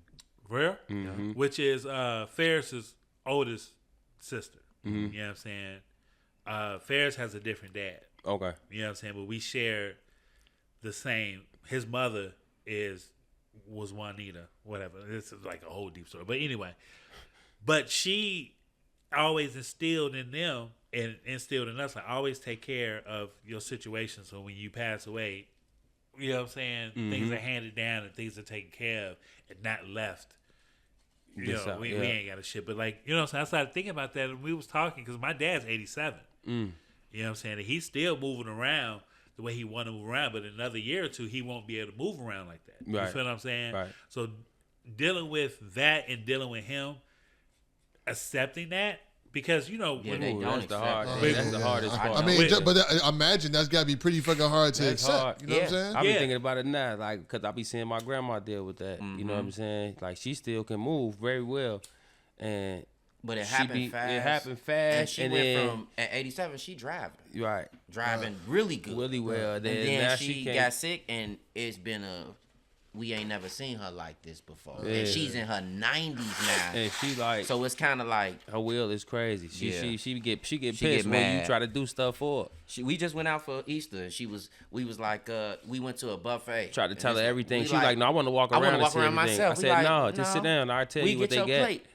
I I said want I to wanna walk walk around. by myself. All right, grandma, Like, come on. grandma, come Gee, on. my I ain't finna argue dad, with you. my dad is 87. He doesn't fly. Road trips everywhere. So he's that- always he on the road. cramped up. But see, he was a road manager for Chess Records back in the day. Okay. That's over there on on the South Loop. Yeah. So he used to ride around with Muddy Waters, you know what I'm saying, all Yeah. them, taking them to the Southern Belts. Like, you know what I'm saying? So like when we go on road trips, he can tell me stories of just Green Book stories, what restaurants we go to. And some of the restaurants in the South still exist that did allow black people to eat there. You know what I'm saying? It allowed you to walk through the front door and sit down and actually eat with the people instead of eating in the back Outside, or yep. coming through the alleyway. Yep. And I was just sitting there thinking, like, damn, like, that got to be rough on him because he's watching. One, he's watching all his friends pass away, and then he's going into, I'm not going to be able to drive that like no more. That's like his piece, and I'm just like him. I ain't got shit to do. I will find a reason to go somewhere. In my yeah, car, yeah. just so I can think. Right. You know what I'm saying? You might not even Magic play no can't do that. music. You might not even play no Might not play music. no The music. silent No car music. ride. Yeah, It's them be the just- best ones. Yeah, just hearing the road, nigga. Yeah, You know what I'm saying? and you Yeah. just be in the car, just You chilling, zone like out. Didn't thinking even about know. everything, Everything, and you could yeah. plan everything out. I Yeah. found myself at Home Depot for 3 hours. I ain't buying shit. I'm just looking at power tools that I can't even fucking use. Man, this is a hydration drill. Oh, what's this do? Motherfucking nice, man. But yeah, like, you know, getting older, that's crazy like how we jump from the conversation like older because like that's Yeah. like where we at. No, like it is. when you Yeah. get in your 40s, bro, like you wake up different. Yeah, so So to answer my question, right. would y'all think that we may have 3 changes?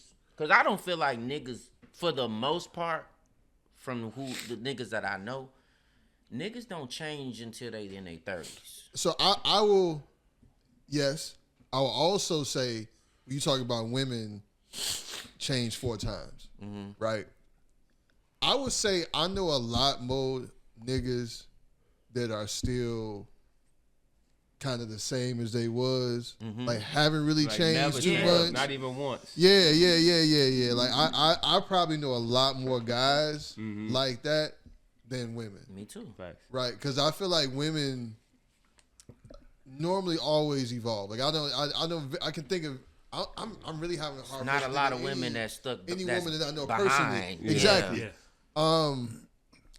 So men, I mean, it's like scientifically we mature. Yeah. At a slower rate than women. I feel like we go through a few major changes, right? I feel like, but I think it's more based on responsibility that we feel. Right. I feel like 30 and 40 are kind of big milestones. 35 a little bit, but it's like when you get 30, it's like, because I remember when I turned 30, I'm like, man, I'm supposed to have my shit together. When you turn 30, did you have a kid? I did. I had my first kid at 26. Because I feel like some niggas, if you have a kid when you turn 30, that's one change. Mm-hmm. But if you 35, you change again in a way. Like you become a little more responsible. You got kids? Yeah, I got two. Me, him, and my sister had our first kids at the same year. That's crazy. Wow, that's crazy. Mm-hmm. It's like they all gonna grow up. So what I'm experiencing now is my dad was a very masculine dad, right? Mm-hmm. If my dad told me to do something, I jump. You feel what I'm saying? Because he put that fear in me. Mm-hmm. And I'm coming to the point where, I have teenage boys. Mm-hmm. So, like, I'm still stuck on how I was raised and not listening to exactly, because I'm quick. You feel what I'm saying? Yeah, like you quick to snap right to it. I'm quick strike because that's how I was raised. Yeah. Right. And I looked at how I turned out. That's in I your DNA. listened. Yeah. If my dad told me some shit and I didn't do it, I remember my dad came to my school and was like, at CVS, was like, y'all got a private washroom? Nigga, I ain't never missed a class after that. You feel what I'm saying? Because I was in that fear mode. So, like, I'm at the stage now trying to be a good father to my son, but not trying to instill, but it still comes out because that's all I know. Yeah. You feel what I'm saying? So I'm trying to figure out a better way to get through to him without being the physical. Mm-hmm. Because that's how we was raised as kids. You fuck up. Same here. Your mom is finna beat your ass. Your dad's finna. What was you saying? Spare the ride, spoil the child. That was the thing. I remember one day I got 3 whoopings. So you got to think about it. In one day. Damn, my nigga. I was shorty. This was when. Okay, so my mom, and me and my sister lived upstairs. Mm-hmm. Ferris and Celeste lived downstairs with my son, with my dad's ex-wife. Okay. So my dad basically had his ex-wife and his current wife in the same 2-flat. Wow. On 6833 South St. Lawrence. Okay. Boss. You know what I'm saying? Right. So it was like on some old, if I got in trouble, my sister would beat my ass. Uh-huh.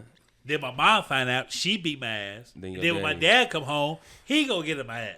So there's been times I had 3 women in one day, and I be like, I'm not doing none of this shit no more. That's horrible. Yeah, I got it. Right. I got it. Yeah, I ain't had whoopings. I ain't never got my ass whooped 3 times in one day. Don't leave off the block. Right. With your bike. And don't let nobody ask, hey, can I ride your bike to the store? Nope. Hell nah. Yeah, nope. Man. I mean, it's so you wonder, for somebody like Shannon, there's seen so much like development and growth. Yeah. Over the past however many years, but is he still kind of stuck in a certain place because of things he didn't get to experience? I think so. Yeah, it's a lot of people out here that new to being able to get access to women. Right. On a rapid rate now, more so than ever. Yeah. And I can't speak for y'all, but I know people who just now starting to get 100%. active, and the way that they approach women, just they whole mindset about everything be all the way off. Mm-hmm. Yeah. Like it's just a caliber of people that's like that, and they all think and approach the situation the same way. Mm-hmm. And it's always money driven, which is the messed up part about it, because it's a sticky situation. Like that's why you end up in a situation like this with Shannon, right? Because you start off in that, and then it end up really being that you like her, As soon as it cut off, like, cause now, you know what I'm saying, not to jump ahead, but don't Shannon, and then the other girl, don't he got another lawsuit from another girl now? Somebody else done popped up. Are they all finna come out? They all finna come out. It was And that damn Michelle. That's the trickle down effect. That's the trickle down effect when you paying for it, man. Right. Yeah, When you come out, let me take you shopping. Let me fly you here and do this, that, and the third. When that's your first approach to them, that's all they. It's over with. When you and that happens a lot when people that pretty L7 growing up, right? You and could tell then he was a straight kid. yeah, exactly. Like, you know what I mean? And then so you get to a point. So now and not only, because he was working at Fox Studios in Hollywood. Yeah. So you out there. You out there a whole nother monster. Yeah. You out there in Sodom and Gomorrah. Basically. You know what I mean? Yeah. Like, is anything, whatever your pleasure, you can find it out here. especially some big old black boy from Right. Georgia. So it's like you can understand from a certain point, because like even I mean, as us being active, right, most of our lives, Yeah. we still ain't experienced no shit like that, Nah. right? So I don't think I want to at this point. Oh no, I'm good. Cool. We too far ahead. Like you got to think by this time he was y'all age. He was just starting this shit. So, like, this is another question I want to ask. Do you think if you guys get famous, would you still be, like, how would that change you? I think I would be. I think about this a lot. Yeah, you know what I'm saying? Because we're all in the industry. You know what I'm saying? Right. You a drummer. You traveling everywhere. Larry, he's everything. Like, you know what I'm saying? Comedian. You know what I'm saying? Musician. I think my Creative, main thing, the hardest thing would probably be is people around you. For me, Yeah. because I'm a real Gemini, so like the Larry legend that everybody get is not who he know. You know, like him and my sister and them know me to be kind of anal. I'm kind of a serious motherfucker, even though I'm playful and shit on the internet and on my skits and shit like that. But like, I think that keep me grounded a little bit. And to keep me a little disciplined, being the way I am, like just being, I be strict. I'm strict on myself. I'm strict around the people. Like, it's shit that he won't tell me because he know my response to him is not gonna be just whatever. It's gonna be like, nah, you need to do this. You need to do this right. You need to do it. It's like I don't want to hear all that shit. So I get how I could come off to my people, but it's like that would keep me away from a lot of extra shit. I think the only thing I could do, like. No, man. Maybe I don't know, man. Because we're in a different realm, right? Because I'm gonna put this out there: we all gonna be rich and famous one day. Yeah. I You know what I'm believe saying? The podcast's gonna take off. Your career's gonna take off. Your career's gonna take off. We're gonna get to a point where we're gonna be like, people are noticing me at Starbucks. Mm-hmm. Right. You feel what I'm saying? And I have to learn to adjust to this and still keep it a solid foundation. You feel what I'm saying? Mm-hmm. Because I've been with my lady for 6 years. You know what I'm saying? So like me even being popular in the city bothers her. Right. So I was just like, man, like I really have to keep it solid. You know what I'm saying? Like if this really gets bigger and this, you know what I'm saying? Because you don't know how to. She knows how to deal with it now, but it was a transition. Process. So like, yeah. You go to a restaurant and people bother you. Like, I mean, I think about it like that because I've been the person that may have or may not have bothered a motherfucker in the restaurant. Like, when we met Travis Barker when we was 15 or something, we was at Cheesecake Factory and he was just eating. It wasn't like a whole bunch of people around him, but it's like you think about how you will respond in that situation if that's your life. You know what I'm saying? I'm out eating with my family. I met Steven Tyler from Aerosmith when I worked at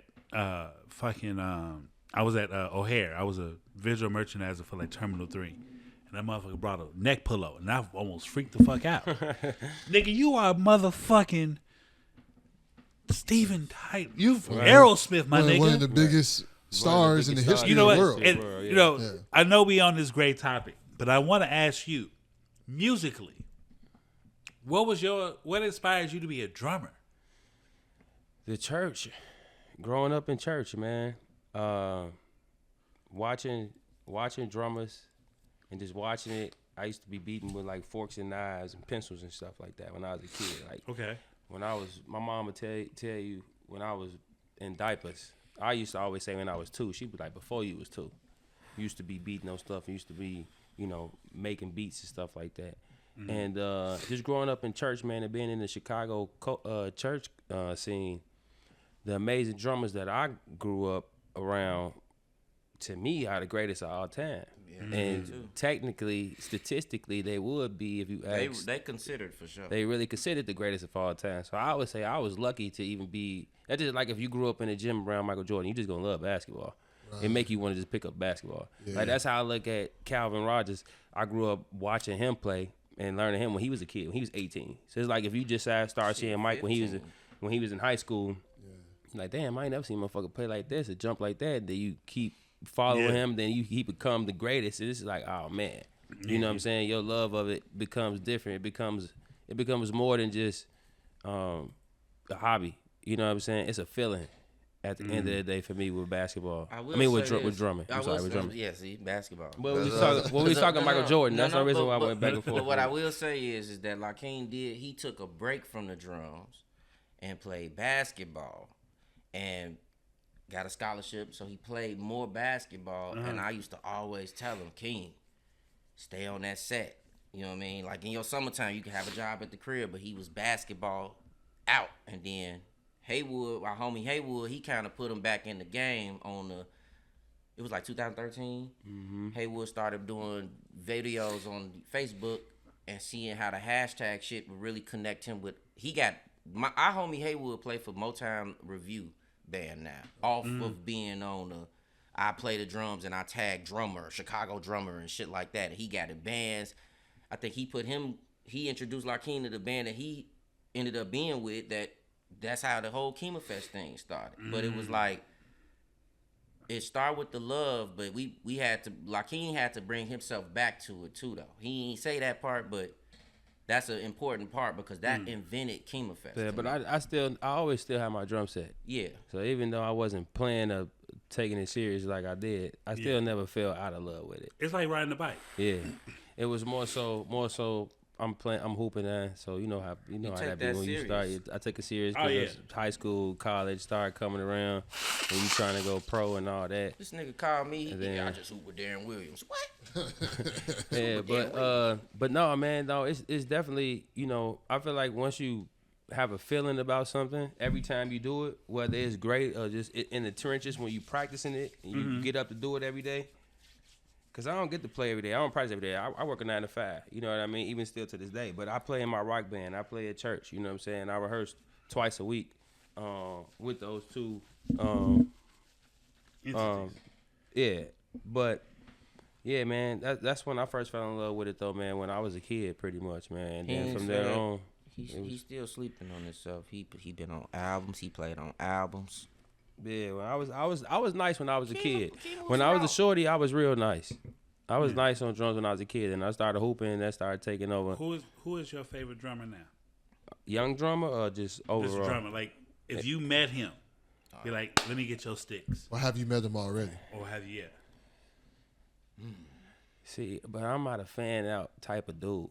I wouldn't ask nobody to sign no sticks. But his favorite drummer is probably, you know what I'm saying? Yeah, like, still Calvin, probably, right? Or who would I want to see live who I haven't seen live? That would be a better question for me versus who I'll be fanned out. Well, not fanned out, but like who are you admire? Like, it'd probably have to be Ronald Bruner Jr. Okay. He's Thundercat brother. You know Thundercat, the musician, the artist, the bass player. His brother, Ronald Bruner Jr. That's who I would love to watch. I would say he's probably the most talented drummer that I've ever seen. That I've never seen live, but that I've come across and been a fan of since for a long time. Does he play with Thundercat? Sometimes. He used to play with Prince. He played with Prince for a little bit. That's it. That's it. Yeah. But he only played with Prince for a little bit, though. He played for Prince. He played with Prince when that Neon nigga probably played with Prince. That last run of Prince, probably, huh? Because he got I don't know the years, but yeah, y'all gonna look him up after this, or I'll show y'all something off top. You'll be like, okay, I see what type of yeah, he one of them. Yeah, man. So like, but just being in that world and just kind of bringing it back, and you seeing like, because you can kind of see what, even if it hasn't necessarily happened to you, you can kind of see from a different lens how like fame can really like change people. Yeah. Right. Yeah. And how it could like, and so you see, I mean, you have people, you have extreme cases, like Kanye, very extreme cases, very right? But then you have people that kind of maintain, at least outwardly from what we can see. You got people that kind of maintain their same level of like. You got people like Shye. Right, they just kind of like Shye is a huge star. How long has it been since she came out with an album? It's been like a minute. 30 years. 30 years? I don't know. I might have threw that out there. I don't know. But you feel like the common denominator in all of that is like these are people that don't necessarily seek the fame. They not like celebrities. You're right. They don't get into the celebrity. Like the fame is just a byproduct of the shit that they create. Like what they do is so good that it made them famous, but they didn't see. I'm good, but they didn't seek to be that, so to speak. Yeah. Right. Where it seems like somebody like Ye, who that love of fame and the attention is what's really like it was really his downfall, and you see that a lot with people. Yeah. So for somebody like myself, I would like to think. Especially because at this point I'm kind of an old nigga, and even though I ain't always had money, you know what I'm saying? Like I've gone through times when I was broke, but I've also I've been pretty decent for a while. So it's like, but that's also a different level, right? But it's not just the money. It's like I wouldn't want to go places and people recognize me all the time. I would not want that. I would want to still like. And you got to a point where you got some celebrities like they kind of famous, but they can still kind of sometimes go places. Yeah, and like Currency. Right. Yeah, well, Currency for sure. Because like we would all recognize Currency. Yeah, Currency can definitely go places. Up River North. But the thing about people know who the fuck he is. We'll respect him. Like, what up? And just keep it moving. So and that's kind of always the approach that I would normally take.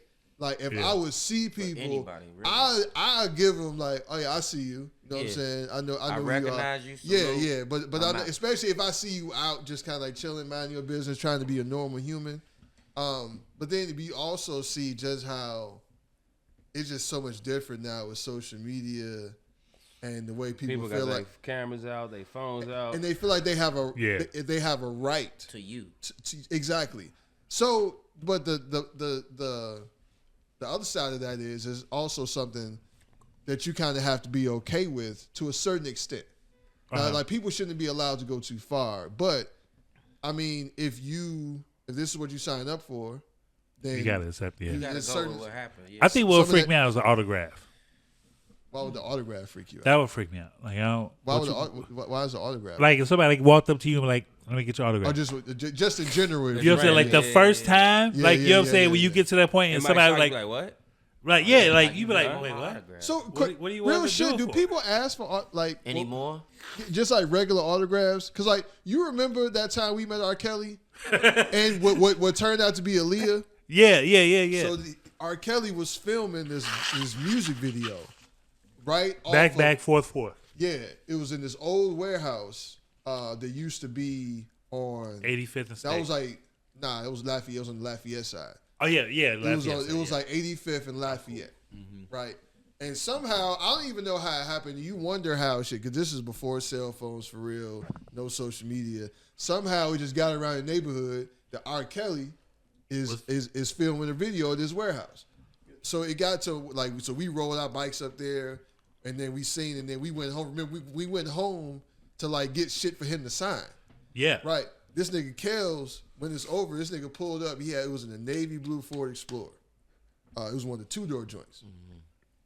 This nigga pulls up and just throws out little pieces of paper. Like already signed. He didn't pre-sign. He didn't pre-sign little pieces of paper. That shit was in my wallet for 3 years. I was excited because that was R. Kelly. Yeah, but that was a fucking superstar. That was the very beginning. Honey Love. Right, yeah, this was early 90s Robert Kelly.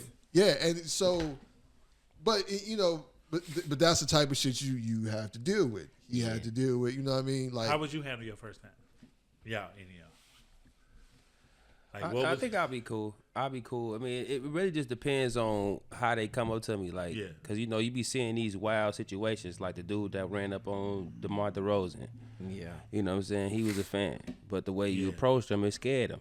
Right. Like, if you scare me, it's going down. I don't know what you know what I'm saying? You can't it just come up on to me like that, right? Look who I'm with, y'all. Yeah, bro. Like, you can't just... Especially if you just walk up behind me, you got a black hoodie on or something, you know what I'm saying? Don't put a flashlight in my face out of nowhere. As a grown man, that camera might slap the phone out your hand. You know what I'm saying? If you enter, especially like you said, if you startle me, like if I'm sitting down chilling and all of a sudden you just enter my space and I don't like, I'm not paying attention. And you aggressive. Right. Sometimes you know they be aggressive. Yeah, I'm finna, you know what I mean? Slapping like, that shit. Yeah, they come up on you. Right out your Hey, hand. it's me. They all up on you, touching on you. You don't know what my reaction might be in that situation, right? So, and you can't be mad, like, if somebody, like, bro, just say, excuse me. Right. Just, like, get my attention first. Right? Don't just enter my personal space. You so, see, like, I'm looking down or whatever I'm doing, you know what I'm saying? But that's also the type of shit that, because even though, now, hopefully nothing comes of it, but, you know, you see shit like that all the time where, like, the motherfucker, like, the other person be dead wrong, but they still end up being able to sue and get money off of it. And what if that's your first encounter with somebody walking up on you? Right. And you don't know how to handle it. You don't know what to do. So, honestly speaking, I mean, I think I'll be cool, but, again, it just depends on how they approach me. Because they might be too geeked up if they saw me. You know what I'm saying? Yeah, I would be cool. Yeah, it's just like you said. It's out of respect. Like you got, if I'm drinking coffee, if you catch me in my flip flops and some shorts and a t-shirt, nigga, you may catch me in the road, depending on how I don't give a fuck famous I am. Yeah. I just need a vanilla latte with oat milk, please. That's all I need. Yeah, man. It's almost like what y'all was talking about. Old people who be having a hard time letting shit go. Oh yeah, it's like when celebrities know they too famous and still want to be a part of the world. You can't. You ain't supposed to be going to get your latte. You got people. Nah, that's what you signed up for. But that's also like the thing that people kind of miss. Yeah, like that level of anonymity. Because I'm pretty sure I've heard like Will Smith talk about that a little bit. But then you got The Rock who said, "I wouldn't change going back to being normal for anything." Yeah, I like being a celebrity. But The Rock probably liked the convenience and stuff too. He worked hard for his shit too. He worked in a different way. Bless you. He worked harder. Like I mean, like in a different way. He put his body through a lot of shit to be. He put his body through a lot. And so like to not go anywhere and have everybody do stuff for him, coming off being on the road 200 some days a year, I would be the same way. And for some people, that thrill just has to be intoxicating. Yeah. And they like The Rock could run for president. Yeah. You know what I'm saying? I mean, shit now? Hell yeah. I mean, you with know. all the shit going on. Yeah, like, I mean, and you would think that, but you would think like something like that, like 15 years ago, 20 years ago, you know. Like, I remember when Arnold Schwarzenegger became the governor. It was like, oh, nigga. Man. Like they used to call that nigga the governor. That was the intro to Trump right there. That's when you knew anybody could be anything for real. But he was just the governor of California. I mean, he was still huge. Obviously, still very huge. And yeah, I agree with you. That was kind of like, you know, but Trump then opened up. Because you got niggas like Stephen A. Smith talking about he gonna run. Like, but the thing is, you got to take that shit seriously now. Because it's just like, as ridiculous as it is, yeah, man, this nigga Stephen A. Smith probably could not say he would win, but Stephen A. Smith could legitimately run for fucking president right now. They had a gorilla on the ballot before. Like, nigga, like, Harambe, yeah. You forget about that? That's what I'm saying. This shit is all a game anyway, but... Man, that shit crazy. I wouldn't want to be that famous. Not to the point where you think I should be the president. No. I don't want to be that. I just want to be able to get. I want to get the packages. I want to get the free shit. I want to get the Jordans. I think you I don't can. even really want the. You know what I'm saying? Like I would like to be. I want the random packages and pull it up. I would like You to be feel me? Larry David before he did Curb. You know what I mean? When You didn't know what Larry David looked like. he made his You money had seen him in Seinfeld. Didn't even know he was but looking you at don't him. even know. Yeah. So Like, that's exactly how. And I feel like that you can do that if you're intentional about it, right? Like I always go back to the story of the lead singer of Jamiroquai. Why he always used to wear them big ass hats, right? So it's not necessarily a mask, it's not a disguise, but if every time you see this dude, he got on a big ass hat, he go outside with no hat on, you don't even you have know. no idea who this person is, Yeah. He right? look normal. So it was, and he said he did that intentionally because he wanted to be able to maintain that level of anonymity and still be able to have his regular life. I'm sure some people who super fans probably still know it was him when he walked around without the hat. But that's a very, small percentage. You're right. Very You're small right. percentage. You're not It ain't going as to go often as if he walked around with the hat on all the time. Jamiroquai is not talked about. MF Doom, like that. nigga, like, MF Doom always had the mask on. nigga. You still don't really know what MF Doom look like. Nope. You know what I mean? People have rumors of who they think, they think he is. Do we even have? Do they really have a picture though? Is it a picture? No, I mean it's because I know I read. He used to be in a. He was in a group. Well, he was a part of a. He was in a couple groups, but he was a part of a group that was a part of like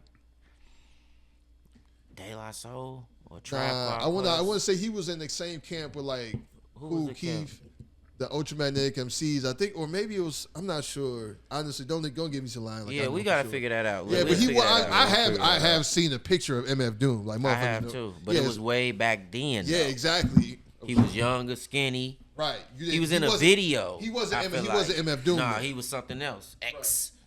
So you have people like that. So I definitely feel like I would be on that side. You got people like Daft Punk. Mm-hmm. Yeah. They wear the mask. I love Daft Punk. Right? Yeah, I like that. Yeah, it was this dude named Subtract. You know, he's nice, but he was. I don't know if y'all familiar with Sanfa. Yeah. So yeah, he had a group with Sanfa back in the day. You know, they over there across the pond. But he would always wear a mask. Right. So I wouldn't want to do no shit like that though. I wouldn't want to wear no mask. Like, what's his name?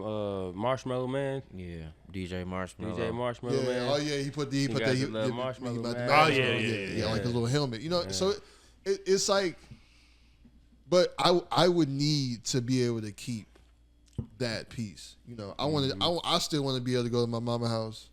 Yeah, you know what I mean, I want to still hang out on the block. Yeah, I want to still be able to go. You know what I'm saying? You know, like for my brother's birthday, I still want to be able to go to the park and chill up there. You know, I don't want to have to give up none of that shit. Yeah. And if I gotta give that up to be rich and famous, then honestly, bro, I don't even want it. But you can go to the rich and famous people park. That. Yeah. You know what I'm saying? Like, right. if you rich, like I heard they got a rich grocery store where only the celebrities go to get groceries. Like they got a Target for only celebrities and shit. And it's like back in the day, they had a Starbucks. The Starbucks on Oak Street had a VIP. It was just for people who was. It was just for famous. people. Yep. Oh, you know, they got a whole ecosystem. I just mean like a regular ass grocery store. You just there. Oh yeah. Like we went to the rich people mall, and to bring that up, why Shannon Sharpe ain't go for her? When we saw Eddie Murphy ex-wife in the mall. He did. I think he shot at her. She probably shot. Now you know I tear that thing up right there. He probably came at her on some money. He probably didn't have enough money. Know how he had no game for her. He had no she game for fucking her. with Jeffrey. He came she fucking with her Marcus Jordan now. How much it cost? She's like, nigga, this ain't that. Right. But that's young though. Yeah, that's a difference. that's some other shit. If you an old nigga like she an old woman Nicole fucking with a Murphy, young I nigga. mean, you talking about Eddie Murphy, one of the richest niggas of all time. Yeah, Right. You know what I mean? You like cut her out. So money she was fucking with athletes. Money ain't gonna work on her. You got to come with some game. Yeah, And you know he ain't got no game. He can't even talk No straight. game. I can't even talk straight. Yeah, man. Hey man, this been a great conversation, bro. Man, I appreciate y'all having us, man. So before we go, so dates, times, Kheemerfest. Oh yeah, July 19th, Kheemerfest Festival. Avery Wilson headlining. 2 p.m. start time. 2 p.m. start times. When we start, we having a happy hour. It's BYOB, BYOW. So bring your trees, 420 friendly. We're gonna have vendors out there. It's $50 a ticket for general admission, but right now we got a early bird special for $25. You can get in for $25 right now. The VIP is $70. VIP come with Chairs, lawn chairs, because it is a grass area. Food included, free liquor, and some more bags, like gift bags and a whole bunch of other stuff that we give you. That's a whole dope, other man. VIP experience with that. We also got a karaoke coming up, so we do live band karaoke's once a month. And our next karaoke we got coming up is May 17th, the same day as Beyonce concert, and it's gonna be a brunch day party, like pre-party. Basically, come rock with us. You pretty much got a attire we asking people to wear is the cowboy attire, because it is the cowboy Carter thing. We're gonna be doing a whole bunch of Beyonce, Destiny Child, Beyonce. Cowboy hats on and shit. Oh no, yeah, no, probably not. But yeah, no. So you can find all that information on Kheemerfest.net, KheemerFest.net, or you can find us, on Instagram at Kheemerfest, on Facebook at Kheemerfest, Kheemer Fest. Man, that's dope, man. I'm looking forward to it, man. Man, I appreciate it. Definitely. I can't wait for y'all to pull up, man. It's gonna be dope this shit. Absolutely. No, we gonna pull up with the camera. We gonna talk to some people, man. Yeah. Say less. No, it's man. gonna be definitely gonna be there. Definitely gonna be there. Yeah, man. Say less. It's man. been dope, man. What you got coming up, man? Because you just out here. Yeah. We got some stuff coming up. I can't really tell until it happens, but we got some stuff that's coming up. I need you to come back to those commercials, G. Yeah, we got some skits coming out for sure. The Skinny Blunt, that was one of my favorites. Coachella is the network we're using right now to put out all of the content. So shout out to Coach Seller. Just be ready for. Just be ready. It's coming. Mm-hmm. It's coming very soon. They got the clip loaded. It's just time to release it. We ain't started where we gonna start, but it's coming. Yeah. That's what's up, man. Mm-hmm. Man, this been a dope interview. I can't wait till all this shit pop out.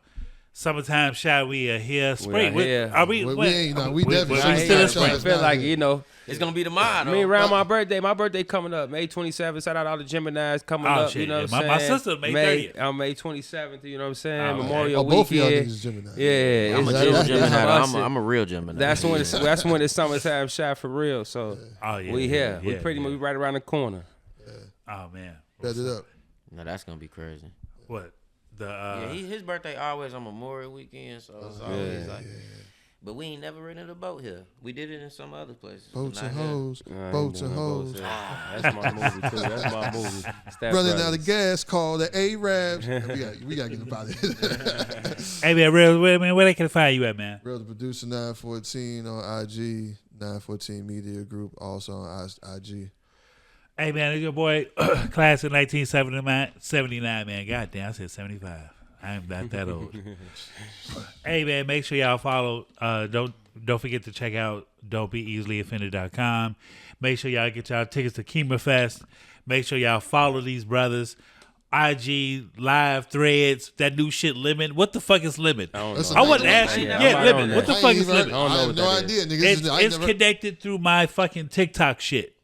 It's like a whole other platform, bro. That's what I don't even have TikTok, G. TikTok don't even look right on my. It look like Temu. I only got a certain bandwidth for social media, Joe. It's like I still fuck with Facebook a little bit, but I really just only do IG. That's the only. I can't add no more social media in my life, Joe. Yeah, it's too much. I already spent with the devils. Yeah, but it's too much. It's too much time consuming as it is. If I add another one, I won't be able to do nothing. Pray for you get on Twitter. Pray for you get on there. X, all that shit. Whatever that shit, threads. Right. Yeah, X. Everything. Hey, man, make sure y'all like, share, comment. Man, we your boys, class of 1979. Rell in the building. Shout out to Sean. Shout out to Chris. Rest in peace to your brother, man. We love you, man. Peace. We out. Peace.